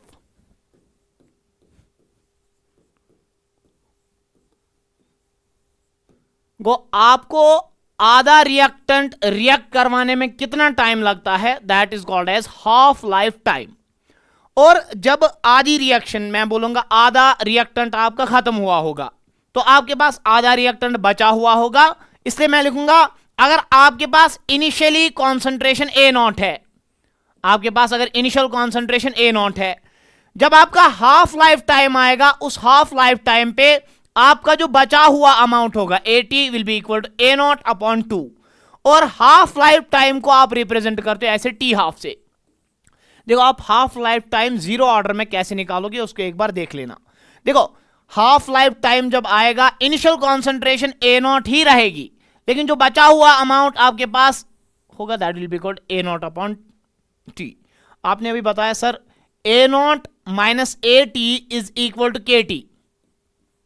देखिए जब हाफ लाइफ टाइम आएगा, आपके पास इनिशियल कॉन्सेंट्रेशन ए नॉट ही है, आपके पास बचा हुआ अमाउंट जो रिएक्टेंट का होगा that will be equal to A naught upon 2। आधा रिएक्ट कर गया, आधा आपके पास बचा गया। अब के रेट कांस्टेंट तो चेंज नहीं होगा, आपके पास टी हाफ, इस जब टाइम हाफ आएगा या हाफ लाइफ टाइम आएगा, आपके पास जो रिएक्टेंट का बचा हुआ अमाउंट होगा that will be equal to A naught upon 2। अब ए नॉट में से ए नॉट बाई 2 को माइनस कर दो, आपके पास ए नॉट बाई 2 आ जाएगा, and that will be equal to के टी हाफ। अब जो टी हाफ आपके पास आएगा that will be equal to A naught upon 2k। This is the expression for half life time of zero order reaction. और आप ऐसा बता सकते हैं कि जीरो ऑर्डर रिएक्शंस में जो हाफ लाइफ टाइम होता है that is inversely proportional to the initial concentration of reactant. इसका मतलब क्या हुआ, जितना आप इनिशियल कॉन्सेंट्रेशन रिएक्टेंट की ज्यादा लोगे उतना हाफ लाइफ टाइम आपके पास कम आएगा, जितना आप इनिशियल कॉन्सेंट्रेशन को कम करोगे उतना आपके पास हाफ लाइफ टाइम क्या आएगा, ज्यादा आएगा। ऐसे आप एक्सप्रेशन बता सकते हो। अगर आपको एग्जाम में आ जाता है what is half life time, सबसे पहले आपको अगर इनिशियल कॉन्सेंट्रेशन को हाफ बनाना है, the time required to decrease the initial concentration, ज्यादा बेहतर रहेगा वर्ड यहां पे। इनिशियल कॉन्सेंट्रेशन को हाफ बनाने में कितना टाइम लग जाता है, that is called as half life time. और हाफ लाइफ टाइम पे आधा रिएक्टेंट खत्म हुआ होता है, आधा रिएक्टेंट बचा हुआ होता है, इसलिए ए टी को तुम लिखते हो ए नॉट अपॉन 2, और आप जब टी हाफ के लिए एक्सप्रेशन लिखते हो that is equal to A naught upon 2k। और हमने यहां से एक्सप्रेशन बना लिया, जो टी हाफ है that is inversely proportional to A naught. ये हमारे पास ऐसे एक्सप्रेशन आ गई। अब नेक्स्ट सवाल की ओर चलते हैं। एग्जैक्टली सवाल वैसा है, what do you mean by first order reaction, उसके बाद इसकी इंटीग्रेटेड रेट इक्वेशन क्या होती है एंड हाफ लाइफ टाइम इसका कैसे आप बता सकते हैं। देखिए, अगर मुझे फर्स्ट ऑर्डर रिएक्शन को डिफाइन करना होगा, मैं लूंगा reactions in which rate of reaction is directly proportional to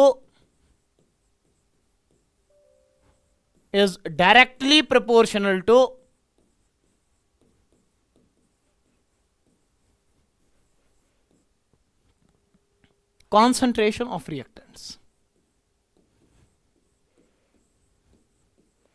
वो रिएक्शंस जिनमें जो रेट ऑफ रिएक्शन है that is directly proportional to concentration of reactants, ऐसी रिएक्शंस को बताया जाता है फर्स्ट ऑर्डर रिएक्शंस, या उनकी काइनेटिक्स को बोला जाता है फर्स्ट ऑर्डर काइनेटिक्स।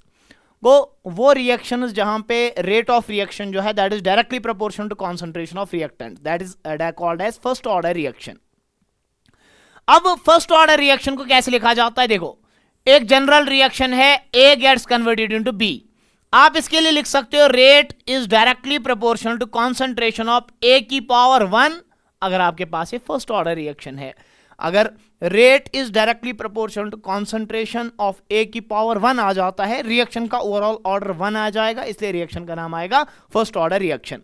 आप रेट को ऐसे लिख सकते हो, रेट आएगा बराबर, डायरेक्ट प्रोपोर्शनैलिटी को खत्म, आप इक्वालिटी का साइन यूज करेंगे और आपके पास ए नॉट ए की पावर आ जाएगा 1, रेट आएगा बराबर के इंटू ए की पावर 1। आप रेट को एज इट इज, जैसे आपने पिछले केस में लिखा, rate is equal to change in concentration, small change in concentration of A divide by small change in concentration of T. अब या small change in concentration of A and small change in time, small change in concentration of A को लिखा D से, small change in time को लिखा D T से। लेकिन आपके पास ये रिएक्टेंट है, रिएक्टेंट्स के बाहर आप हमेशा नेगेटिव साइन लेते हैं, तो रेट ऑफ रिएक्शन के लिए आ जाता है minus D A upon D T, that will be equal to K into concentration of A की पावर 1। अगर मैं इस इक्वेशन को थोड़ा सा रीअरेंज करवा लेता हूं, आपके पास इस इक्वेशन को मैं ऐसे लिखता हूं, D A divided by concentration of A, और आपके पास यहां पे आएगा के इंटू डी टी। अब बिल्कुल ये हमारे पास डिफरेंशियल रेट लॉ है, इसको बताएंगे this is differential rate law. अगर डिफरेंशियल रेट लॉ को आप कन्वर्ट करना चाहते हो इंटीग्रेटेड रेट इक्वेशन में, तो आप उस रिएक्शन में इंटीग्रेशन कर लेंगे। अगर इंटीग्रेशन करेंगे तो इंटीग्रेशन में फिर से आप बताएंगे, अगर टाइम 0 से t तक जाता है, आपकी कॉन्सेंट्रेशन ए नॉट से ए टी तक बदलती है, तो आपके पास लिमिट आपने पुट कर लिया, lower limit A not, upper limit A T, lower limit 0, upper limit आपके पास t आ जाएगा। अगर आप इस रिएक्शन में इंटीग्रेशन देखोगे, डी ए अपॉन ए की इंटीग्रेशन, माइनस साइन को बाहर लिखो, अगर आप इतने पार्ट की इंटीग्रेशन करोगे माइनस डी ए अपॉन ए, और आपका इंटीग्रल जो है वो रन कर रहा है 0 से ए नॉट से ए टी तक, और यहां पे टाइम का जो इंटीग्रल है डी टी में, जो टाइम का इंटीग्रल है वो 0 से टी तक रन कर रहा है। माइनस साइन एक बार फिर से अंदर आ गया, यहां पे एक बार इसको ठीक कर लेते हैं, आपके पास डी ए अपॉन ए आ गया।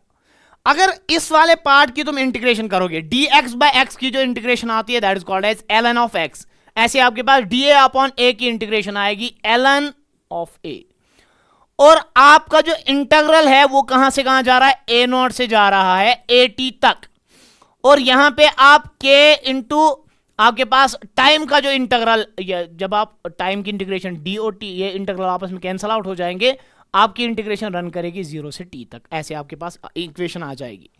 अब इस इक्वेशन में आप लिमिट पुट करेंगे, एक बार आपके पास ये माइनस साइन बाहर है, आप लिखेंगे माइनस, और आपके पास ये अभी तुम ब्रैकेट ऐसे रख लो, ln ऑफ अपर लिमिट आपके पास at है, और लोअर लिमिट आपके पास आएगा ln ऑफ a नॉट, और आपका जो यहां पे k आएगा, अपर लिमिट आपके पास t आएगा, और लोअर लिमिट आपके पास 0 आएगा। आप इसको सॉल्व करेंगे तो आपके पास आंसर आएगा, ये बनेगा minus ln at, minus ln at, minus ln minus into minus ये हो जाएगा plus ln of a naught, ये बनेगा minus ln at, is equal to के टी माइनस जीरो हो गया टी, तो आपके पास आएगा ln a naught minus ln a t is equal to के टी। आपने लॉग की एक प्रॉपर्टी पढ़ी है, अगर आप ln a minus ln b लिखते हो तो वो आप ऐसे भी लिख सकते हो, that is equal to ln a by b।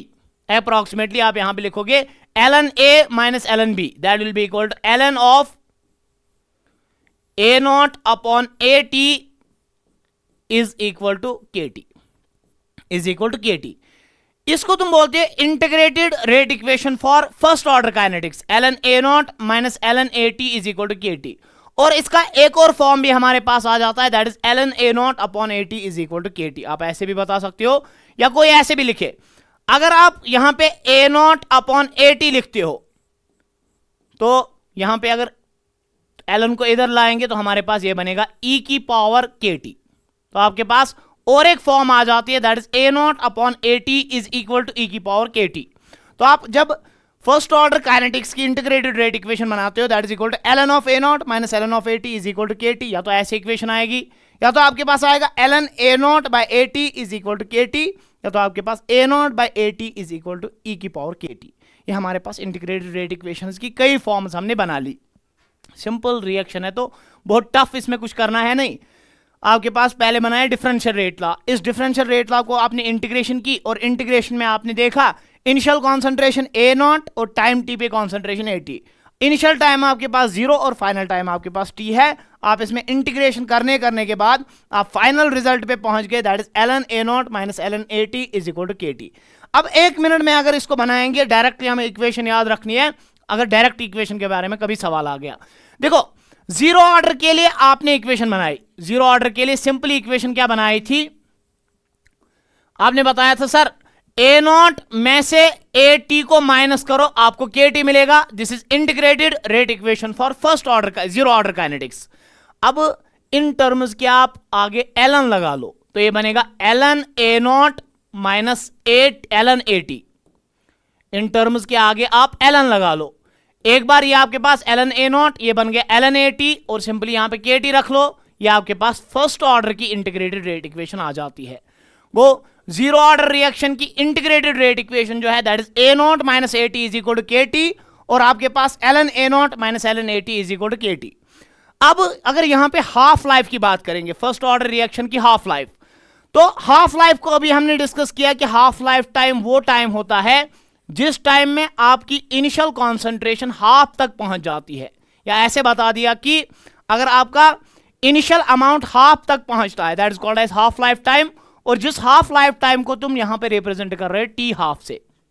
Simple बात है कि अगर इनिशियल कॉन्सेंट्रेशन a नॉट है और टाइम t पे बची हुई कॉन्सेंट्रेशन a t है, जब हाफ लाइफ टाइम आएगा आपके पास इनिशियल का हाफ रिएक्ट करा हुआ होगा और आपके पास बचा हुआ होगा a नॉट बाई टू। तो इनिशियल कॉन्सेंट्रेशन अगर a नॉट है, बचा हुआ अमाउंट आपके पास a नॉट बाई टू आ जाएगा। अगर आप फर्स्ट ऑर्डर की ये वाली इक्वेशन बना लेते हो, आपने इंटीग्रेटेड रेट इक्वेशन एक तरह से बनाई थी k t is equal to ln of a naught upon a t। आप इस वाली इक्वेशन से आप हाफ लाइफ टाइम कैसे निकालेंगे, देखो k तो रेट कांस्टेंट है, ये चेंज होने वाला है नहीं। टाइम आपके पास जब टी हाफ आएगा उस टाइम पे इनिशियल कॉन्सेंट्रेशन बदलेगी नहीं, वो आपके पास a नॉट ही आएगा, और उस टाइम पे जो रिएक्टेंट का बचा हुआ अमाउंट होगा that will be equal to a naught by two, a naught by two. ये टू a नॉट आपस में कैंसल आउट हो जाएंगे और आपके पास के टी हाफ जो आएगा that will be equal to ln of two. अगर इसको और थोड़ा सा सॉल्व करेंगे आपके पास टी हाफ आएगा equal to ln of two divided by के।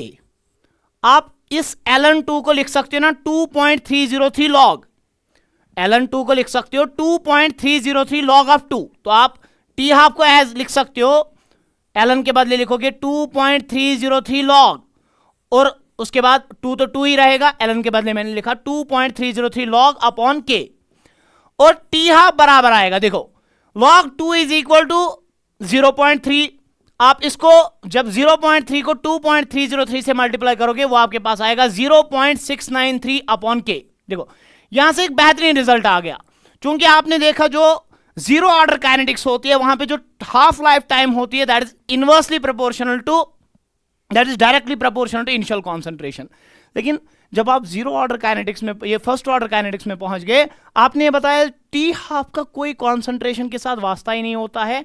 इट इंडिकेट्स कि आप इनिशियल कॉन्सेंट्रेशन को कितना भी बदल लोगे, फर्स्ट ऑर्डर काइनेटिक्स में हाफ लाइफ टाइम चेंज होने वाला नहीं है वो, क्योंकि आप यहां पे देख रहे हो आपका टी हाफ जो है that is equal to 0.693 upon k. आप कॉन्सेंट्रेशन कितना भी बदल लो, क्योंकि हाफ लाइफ टाइम कॉन्सेंट्रेशन पे डिपेंड नहीं करती है, इसलिए half life time is independent of initial concentration in case of zero order kinetics. इसलिए एक पॉइंट में यहां पे नोट पॉइंट लिख सकता हूं, जो हाफ लाइफ टाइम है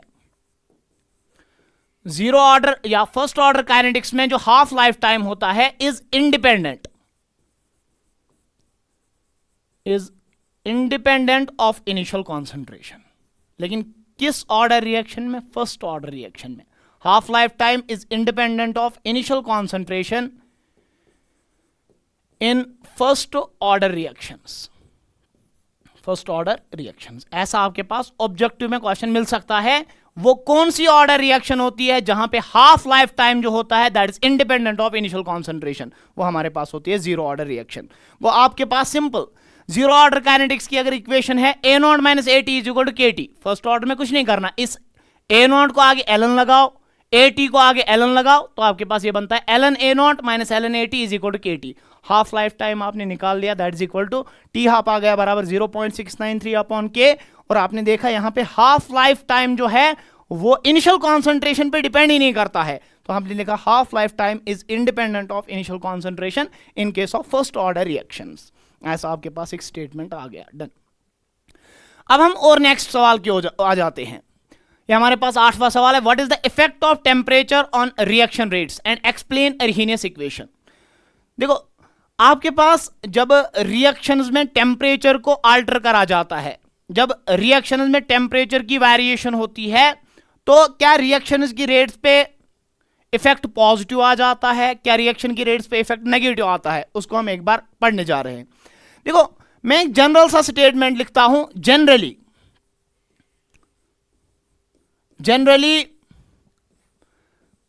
rates of reactions increases with increase in temperature।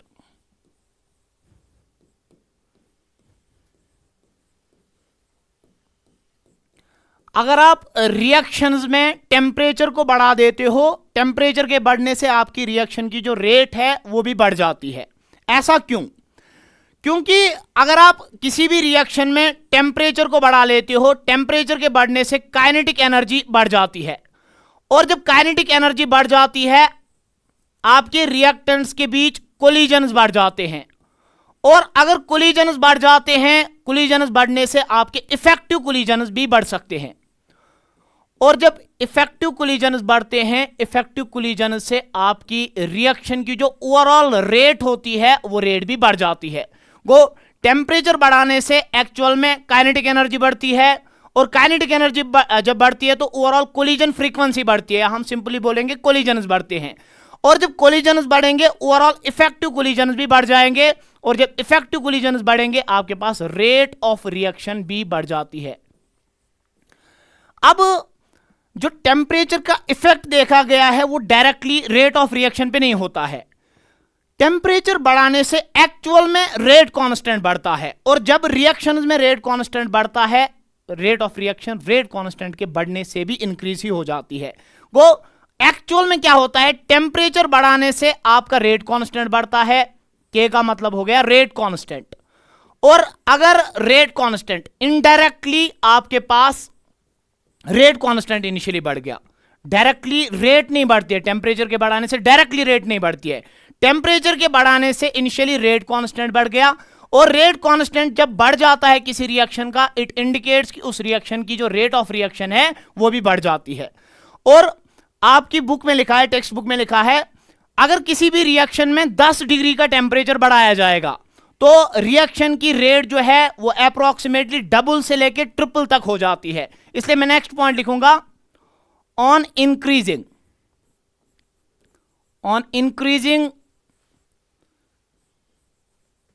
The temperature in a reaction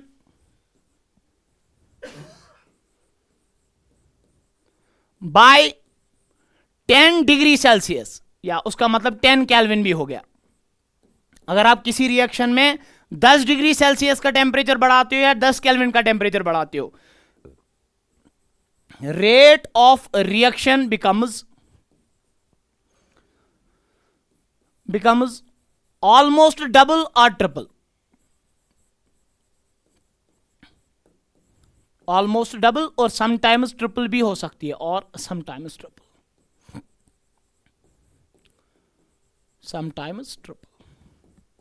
वो कुछ स्टेटमेंट्स हमारे पास है। जनरल इफेक्ट टेम्परेचर का क्या होता है, रिएक्शन की रेट्स बढ़ जाती है। क्यों बढ़ जाती है?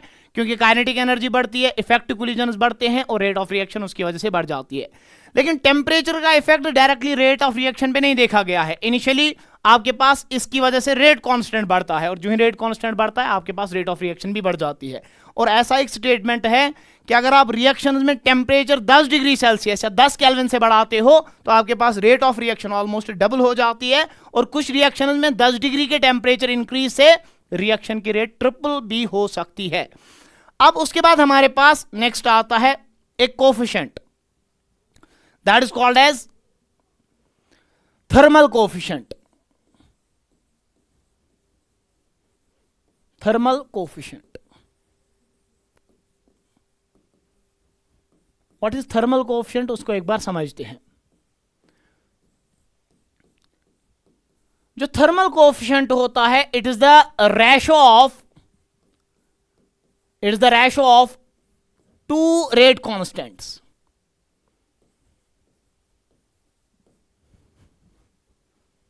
It is the ratio of two rate constants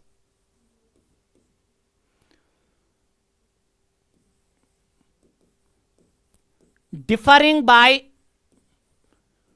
10 degree Celsius या 10 केल्विन। तो हमारे पास एक कोफिशिएंट डिफाइन होता है, that is called as thermal coefficient, और उस थर्मल कोफिशिएंट को हम म्यू से रिप्रेजेंट करते हैं। और वो थर्मल कोफिशिएंट हमारे पास रेशो होता है दो रेट कांस्टेंट्स का, जो रेट कांस्टेंट डिफर करते हैं by temperature of 10 degree Celsius या बाय टेम्परेचर ऑफ 10 केल्विन। देखो, अगर मैं एक रेट कांस्टेंट को मेजर करता हूं T+10 पे या T डिग्री सेल्सियस +10 पे, और दूसरे रेट कांस्टेंट को मेजर करता हूं T पे, इन दो का जो रेशो आता है that is called as thermal coefficient, या उसको हम रिप्रेजेंट करते हैं म्यू से। तो हमारे पास जो थर्मल कोफिशिएंट होता है, that is the ratio of rate constants which are differing by 10 degree Celsius और बाय 10 केल्विन। आपके पास सिंपल ऐसे आपके पास कभी पूछ सकता है, what is thermal coefficient? It is the ratio of two rate constants which are differing by 10 degree Celsius या 10 Kelvin. KT+10 divide by KT is equal to mu. और जब आप टेम्परेचर T से T+10 तक जाते हो, जो म्यू है, जो आपके पास रेट कांस्टेंट्स है, वो ऑलमोस्ट 2 से 3 टाइम्स तक इंक्रीज हो जाते हैं। ऐसा आपके पास अभी एक स्टेटमेंट भी बताया था। अब उसके बाद नेक्स्ट हमारे पास हम समझते हैं व्हाट इज अरहीनियस इक्वेशन। अरहीनियस इक्वेशन,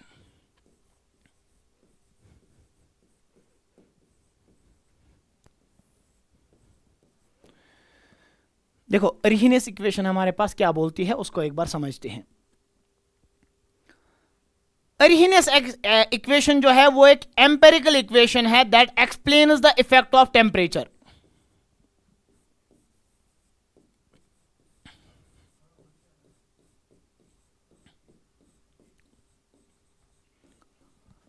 अगर टेम्परेचर का इफेक्ट एक्सप्लेन करना होगा तो हम एक इक्वेशन के थ्रू एक्सप्लेन करते हैं, that is called as Arrhenius equation. Arrhenius हमारे पास एक साइंटिस्ट थे, उन्होंने एक इक्वेशन दिया that is called as Arrhenius equation, और इस अरहीनियस इक्वेशन के जरिए हम ये एक्सप्लेन कर सकते हैं कि what is the effect of temperature on the rates of reactions. और अरहीनियस ने एक ये इक्वेशन जो दी है, ये कोई एक्सपेरिमेंटल इक्वेशन नहीं है, this is totally empirical equation. और इस एम्पेरिकल इक्वेशन के हिसाब से हम टेम्परेचर का इफेक्ट कैसे एक्सप्लेन कर सकते हैं ऑन रेट्स ऑफ रिएक्शंस। देखें, एक इक्वेशन हमें दी गई थी और वो इक्वेशन ये बोलती है कि रेट कांस्टेंट जो होता है that is equal to A की पावर माइनस ई ए अपॉन आर टी। ये जो इक्वेशन होती है, रेट कांस्टेंट जो होता है that is equal to A into E की पावर माइनस ई ए अपॉन आर टी। इस इक्वेशन का नाम दिया जाता है अरहीनियस इक्वेशन। अब इस अरहीनियस इक्वेशन में कुछ पैरामीटर्स आ गए। एक पैरामीटर हमारे पास के आ गया, एक पैरामीटर हमारे पास ए आ गया, एक पैरामीटर हमारे पास ई ए आ गया, और एक पैरामीटर हमारे पास आर आ गया, और एक पैरामीटर हमारे पास टी आ गया। के का मतलब है रेट कांस्टेंट। के मतलब हो गया रेट कांस्टेंट, जिसको हमने इनिशियली भी डिस्कस किया है। रेट कांस्टेंट हमारे पास क्या होता है? ए को बोला जाता है अरहीनियस पैरामीटर। ए को बोला जाता है अरहीनियस पैरामीटर, या इसी का फर्स्ट ऑर्डर रिएक्शन में एक स्पेशल भी नाम भी आता है, it is also called as frequency factor, but in case of first order reactions frequency factor. उसके बाद ई ए का मतलब है एक्टिवेशन एनर्जी। इसको हम अभी बाद में एक्टिवेशन एनर्जी को थोड़ा सा खोल के पढ़ लेते हैं, एक्टिवेशन एनर्जी क्या होती है। आर का मतलब होता है universal gas constant, universal gas constant. और टी का मतलब होता है टेम्परेचर। वो हमें अरहीनियस ने एक इक्वेशन दी है that is called as Arrhenius equation. ये इक्वेशन हमें यह बताती है कि what is the effect of temperature on the rates of reactions. और एक इक्वेशन एम्पिरिकल रिलेशन दी है, K is equal to A E की power minus A upon R T. K होता है रेट कांस्टेंट, ए को बोला जाता है अरहीनियस पैरामीटर या फ्रीक्वेंसी फैक्टर, ई ए को बताया जाता है एक्टिवेशन एनर्जी, आर का मतलब हो गया यूनिवर्सल गैस कांस्टेंट, और टी का मतलब हो गया टेम्परेचर। अब टेम्परेचर के बदलने से कैसे आपके पास रेट कांस्टेंट बदलता है, या क्या टेम्परेचर के बदलने से रेट कांस्टेंट कम होता है, ज्यादा होता है, that is explained by Arrhenius equation. देखिए, अगर मैं इस इक्वेशन को नेक्स्ट पेज पे लिखूंगा तो हमारे पास के हमने लिखा बराबर है ए ई की पावर माइनस ई ए अपॉन आर टी। तो देखो, जब आप रिएक्शन में टेम्परेचर को बढ़ाओगे, सिंपली मैथमेटिकली देखेंगे, अगर टेम्परेचर बढ़ जाएगा तो ई a by R T term जो है वो डिक्रीज हो जाएगी, क्योंकि जब भी डिनोमिनेटर में कोई बड़ी टर्म आ जाती है तो ओवरऑल वैल्यू कम हो जाता है। अगर ओवरऑल वैल्यू कम हो जाएगा, वो E a by R T कम हो गया। अब सर, अगर E a by R T कम हो गया, what will happen to minus E a by R T? अगर E a by R T कम हो गया, इसका माइनस जो है वो बढ़ जाएगा। अगर minus E a by R T बढ़ गया, व्हाट विल हैपन टू ई की power minus E a by R T? ये और बढ़ेगा। अगर ये और बढ़ेगा, उसकी वजह से आपका रेट कांस्टेंट भी बढ़ जाएगा। वो अगर हम अरहीनियस इक्वेशन को देखते हैं, टेम्परेचर बढ़ गया, ई ए बाय आर टी कम हो गया, minus E a by R T बढ़ गया, ई की power minus E a by R T भी बढ़ गया। और जब ये ओवरऑल टर्म बढ़ रही है, इसके बढ़ने से अगर ये बढ़ती है ये ओवरऑल टर्म, तो आपके पास रेट कांस्टेंट भी बढ़ जाता है। इसलिए हमने बताया था कि टेम्परेचर के बढ़ाने से डायरेक्टली रेट ऑफ रिएक्शन नहीं बढ़ती है, टेम्परेचर के बढ़ने से आपके पास के बढ़ता है। और जब जब दुनिया में रेट कांस्टेंट बढ़ जाएगा, तब तब आपके पास रिएक्शन की रेट जो या रिएक्शन की स्पीड जो है वो बढ़ जाएगी। अब इस रिएक्शन का थोड़ा सा इसको और इलॉबरेट करते हैं। क्या आ गया बराबर ए ई की power minus E a by R T. देखो, अगर मैं दोनों साइड से एलन लेता हूं तो आपके पास ये इक्वेशन बनेगी, Elon K is equal to Elon. इस पूरी टर्म का जब एलन लेते हैं वो आएगा बराबर Elon K is equal to Elon A E की power minus E a by R T. Done. देखो, अगर मैं मान लूं कि ये टर्म ए है और ये पूरी टर्म बी है, ln a multiplied by b होता है एलन ए प्लस बी, तो आपके पास ये आएगा L N K is equal to Elon of A. और ये आपके पास टर्म देखो, जब इसका एलन लगेगा वो ई के साथ कैंसिल हो जाएगा, ये बनेगा माइनस ई ए अपॉन आर टी। जब इसका एलन लगेगा, एलन और ई आपस में कैंसिल आउट हो जाएंगे, ये बनेगा minus E a by R T. तो आपके पास इक्वेशन जो बनेगी दैट इज सिंपल। हमारे पास इक्वेशन जो बन गई that is ln of k is equal to Elon of A minus E a by R T.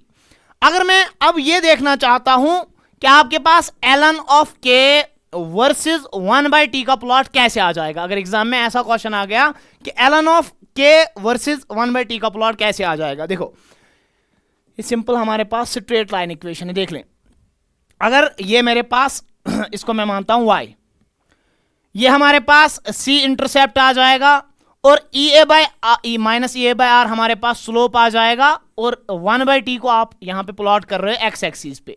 वो 1/t को मैं ले रहा हूं इस एक्स एक्सिस पे, और ln के हमारे पास किस एक्सिस पे आ रहा है, y एक्सिस पे आ रहा है। इंटरसेप्ट पॉजिटिव है और इंटरसेप्ट सपोज यहां पे लाई करता है, और कितना इंटरसेप्ट है, that is equal to ln of a। अब देखो minus E a by R ये स्ट्रेट लाइन इक्वेशन है और माइनस नेगेटिव स्लोप है, तो हमारे पास इस रिएक्शन का जो ग्राफ बनेगा वो कुछ ऐसा बनेगा, और इस रिएक्शन का स्लोप अगर देखा जाए m जो है that is equal to minus E a by R, minus E a by R, a by R. अब इस स्लोप से हम क्या बता सकते हैं, देखो अगर हमें किसी भी ln k versus 1/t graph का स्लोप दिया होगा, आप उस स्लोप को यूज करके एक्टिवेशन एनर्जी बता सकते हो, क्योंकि r आपके पास एक्चुअल में है क्या, this is universal gas constant, इसका वैल्यू सबको पता है। अगर स्लोप से आप r को मल्टीप्लाई करेंगे तो आपके पास एक्टिवेशन एनर्जी मिल सकती है। गो इस ग्राफ को यूज करने के बाद हम किसी भी रिएक्शन का एक्टिवेशन एनर्जी का वैल्यू निकाल सकते हैं, क्योंकि अगर minus E a by R slope के बराबर है, ये माइनस में यहां पे शिफ्ट करूंगा तो आपके पास minus slope multiplied by R will be equal to activation energy. वो इस ग्राफ से आप एक्टिवेशन एनर्जी भी निकाल सकते हो। तो आपके पास एरिहीनियस इक्वेशन सिंपल बता दिया, टेम्परेचर बढ़ गया, ई ए बाई आर टी कम हो गया, minus E a by R T बढ़ गया, और ये ओवरऑल टर्म बढ़ गई। अगर ये टर्म बढ़ गई, रेट कांस्टेंट बढ़ गया, तो रेट ऑफ रिएक्शन बढ़ गई। अब इस रिएक्शन में जब मैंने दोनों साइड से ln को मल्टीप्लाई किया, मेरे पास इक्वेशन जो आई that is ln k is equal to ln a minus E by R T, जिसको मैंने ग्राफिकली प्लॉट किया ln k को 1/t के वर्सेस, तो हमारे पास ग्राफ ऐसे आ गई। This is straight line equation with decreasing slope, और इस रिएक्शन का स्लोप या इस ग्राफ का स्लोप हमारे पास आता है माइनस ए बाई आर, और इस ग्राफ को यूज करने के बाद आप फाइनली एक्टिवेशन एनर्जी भी निकाल सकते हैं। तो आपके पास एरिहीनियस इक्वेशन में आप इतना लिखेंगे तो वो काफी हो जाएगा। अब उसके बाद नेक्स्ट है what is the effect of catalyst on the rate of reaction, और एक पैरामीटर हमारे पास होता है दैट इज कैटलिस्ट। अगर कैटलिस्ट हम रिएक्शन में डाल देते हैं तो कैटलिस्ट की वजह से what is the effect on reaction rates. सबसे पहले यह तो पता होना चाहिए कैटलिस्ट क्या होता है। कैटलिस्ट होता है वो सबस्टेंस जो रिएक्शन की रेट्स को अल्टर करता है, रिएक्शन की रेट्स को चेंज कर देता है, लेकिन रिएक्शन में ना ही खुद कंज्यूम होता है, ना ही इसके कोई कंपोजिशन में कोई फर्क आता है, ना ही मास में कोई फर्क आ जाता है। उस सबस्टेंस को जो रिएक्शन की रेट को अल्टर तो करेगा, बट रिएक्शन में ना ही कंज्यूम होगा, ना रिएक्शन में उसका मास चेंज होगा, ना ही उसका कंपोजिशन चेंज होगा, that substance is called as catalyst. वो सबसे पहले समझते हैं a substance which alters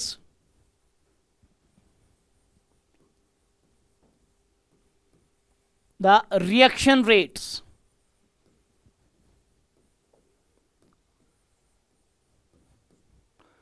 but do not get consumed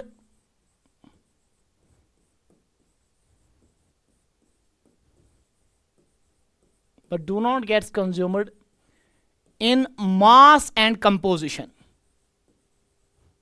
मतलब जितना आपने इनिशियली कैटलिस्ट यूज किया होगा उतना आपको वापस मिलना चाहिए, जिस कंपोजिशन में यूज किया उसी कंपोजिशन में वापस मिलना चाहिए।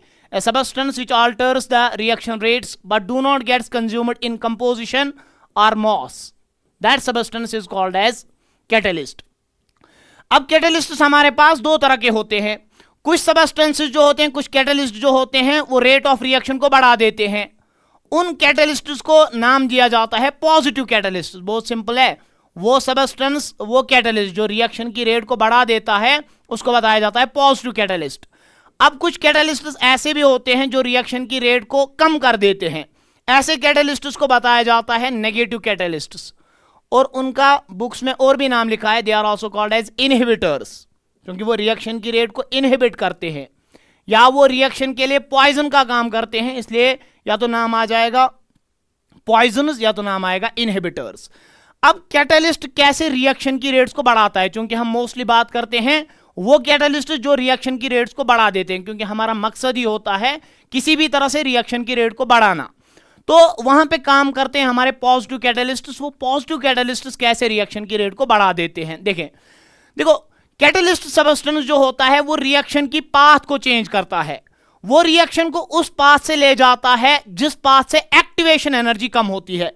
वो मैं कैटलिस्ट के बारे में ऐसा लिखूंगा, catalyst provides an alternate path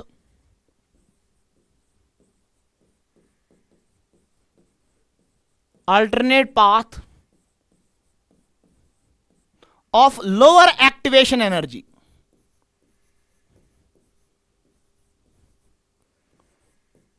for a reaction to occur.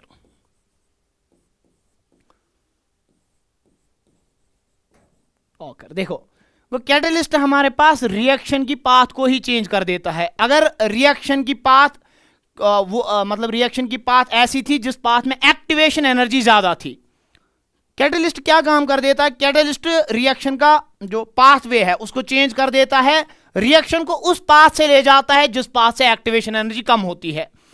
अब सबसे पहले यह तो समझ आना चाहिए एक्टिवेशन एनर्जी क्या होनी चाहिए, एक्टिवेशन एनर्जी क्या होती है और एक्टिवेशन एनर्जी कैटलिस्ट की प्रेजेंस में कैसे कम हो जाती है।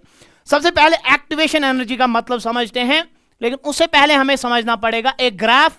जब आपके पास कोई भी रिएक्शन होती है उस रिएक्शन में आपका रिएक्टेंट जब प्रोडक्ट में कन्वर्ट होता है, क्या डायरेक्ट रिएक्टेंट प्रोडक्ट में कन्वर्ट होगा? नहीं, ऐसा नहीं होता है। आपके पास रिएक्टेंट्स को पहले अपनी एनर्जी बढ़ानी पड़ती है, उनको एक स्टेट में जाना पड़ता है, that state is called as activated state या this is called as transition state. वो रिएक्टेंट्स अपनी एनर्जी पहले बढ़ा देते हैं, एक पर्टिकुलर एक हायर एनर्जी स्टेट में पहुंच जाते हैं, that is called as transition state या इसी स्टेट का दूसरा नाम होता है एक्टिवेटेड स्टेट। और एक्टिवेटेड स्टेट से ब्रेक होके वो हमारे पास फाइनली कन्वर्ट हो जाता है प्रोडक्ट में। अब रिएक्टेंट्स के पास कितनी एडिशनल एनर्जी होनी चाहिए ताकि वो प्रोडक्ट बना सके, क्योंकि जब रिएक्टेंट के पास इतनी एनर्जी होगी तब वो प्रोडक्ट बना सकता है। अगर रिएक्टेंट की एनर्जी इतनी होगी ये प्रोडक्ट नहीं बना सकता है। रिएक्टेंट की एनर्जी मिनिमम इस पॉइंट तक होनी चाहिए तब वो कहीं जाके प्रोडक्ट बना सकता है। अब रिएक्टेंट्स के पास कितनी एनर्जी होनी चाहिए ताकि वो प्रोडक्ट बना सकते हैं, that is called as activation energy. जो रिएक्टेंट्स की अपनी एनर्जी यहां पे लाई करती है। अब इस एनर्जी से इस एनर्जी तक पहुंचने में जितनी एनर्जी यूज होती है that is called as activation energy. वो आपके रिएक्टेंट्स के पास कितनी एडिशनल एनर्जी होनी चाहिए ताकि वो प्रोडक्ट बना सकते हैं, that is called as activation energy. The additional energy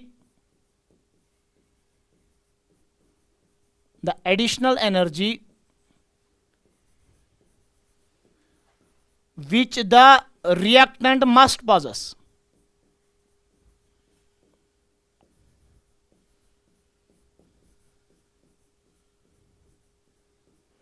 for the reaction to occur,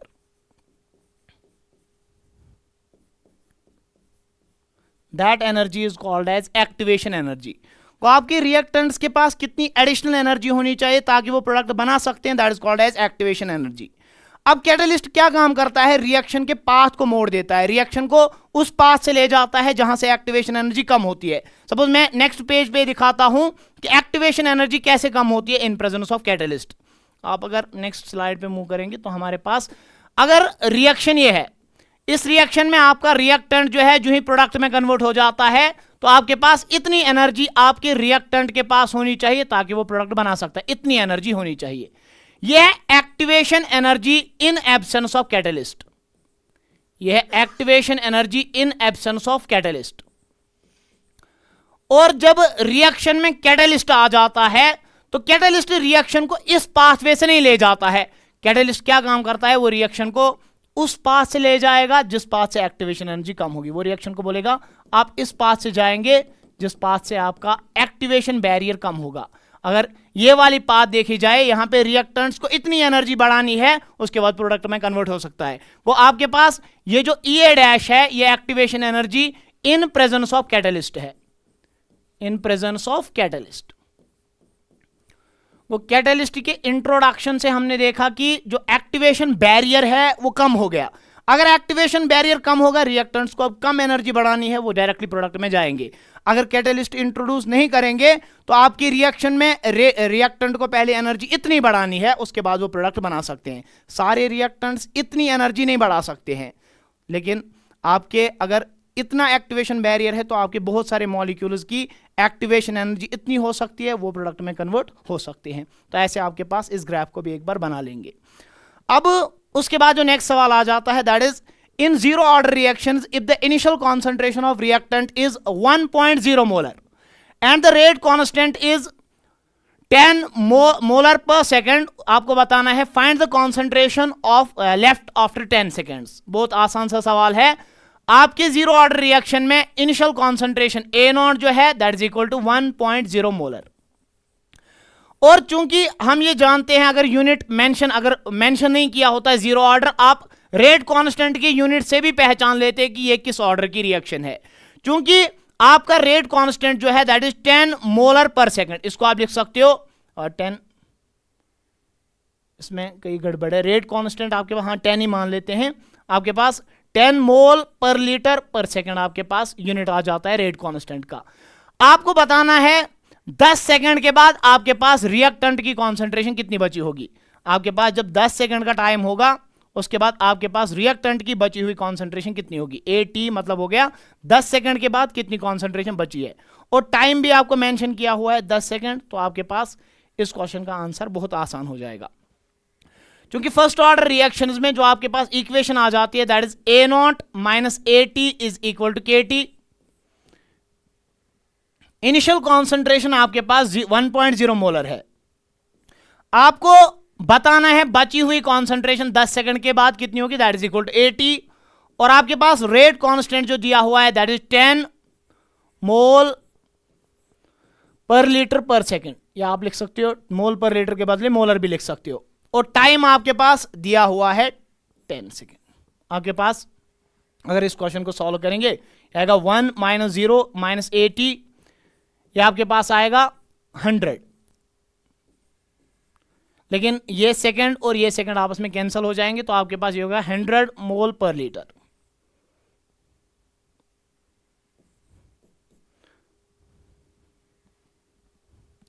अब अगर AT को आप निकालना चाहते हो तो AT कितना आ जाएगा, AT will be equal to, तो यहां से जो वैल्यू आ जाएगा वो मुझे लगता है वो -99 आ जाएगा, और आपके पास ये वैल्यू आ ही नहीं सकता है, इसलिए इस क्वेश्चन में कई जगह पे प्रिंटिंग मिस्टेक है।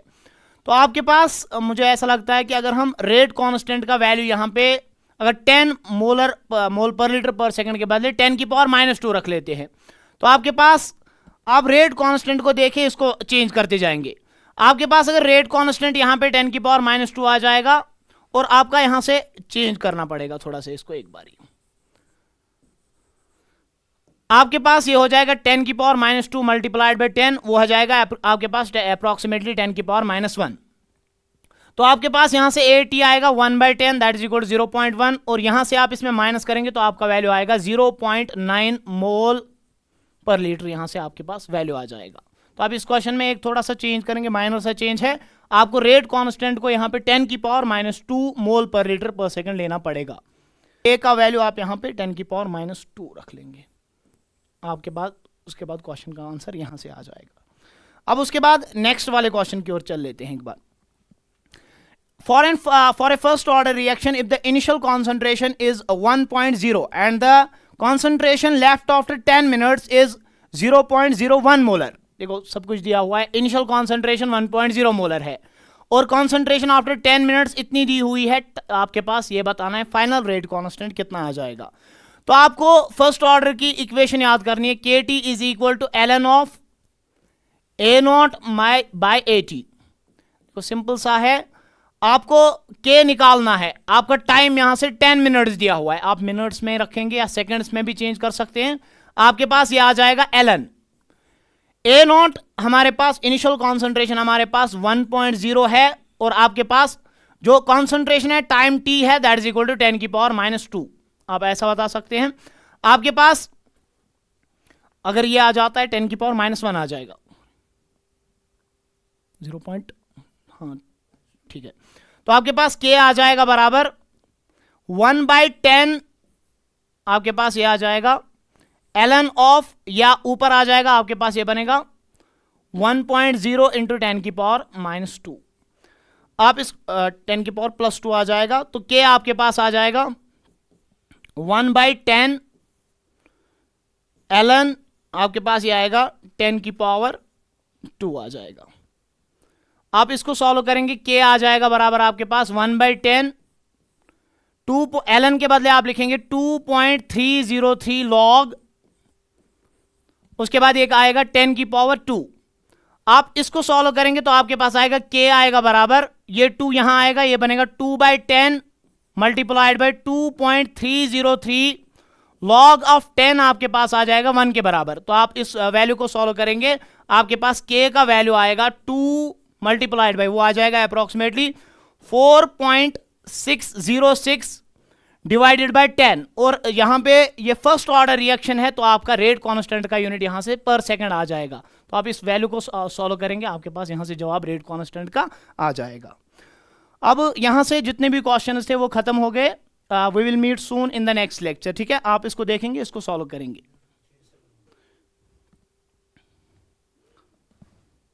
देखो यहां पे हमने सेकंड, हम ये डायरेक्टली लिख सकते हैं पर मिनट, तो आपके पास ये आ जाएगा, ऐसे भी रेट कांस्टेंट का वैल्यू आ सकता है। डायरेक्टली इसको पर मिनट में ही लिख लेंगे, आपका यहाँ से भी आंसर बनेगा। या अगर कोई वैसे करना चाहता है तो आपको इसको 10 मिनट को यहाँ से 60 से मल्टीप्लाई करना पड़ेगा, सेकंड में आ जाएगा आंसर, तो आप वहाँ पे फिर यूनिट पर सेकंड भी लिख सकते हो, तो आपका यहाँ से पर मिनट में आंसर आएगा।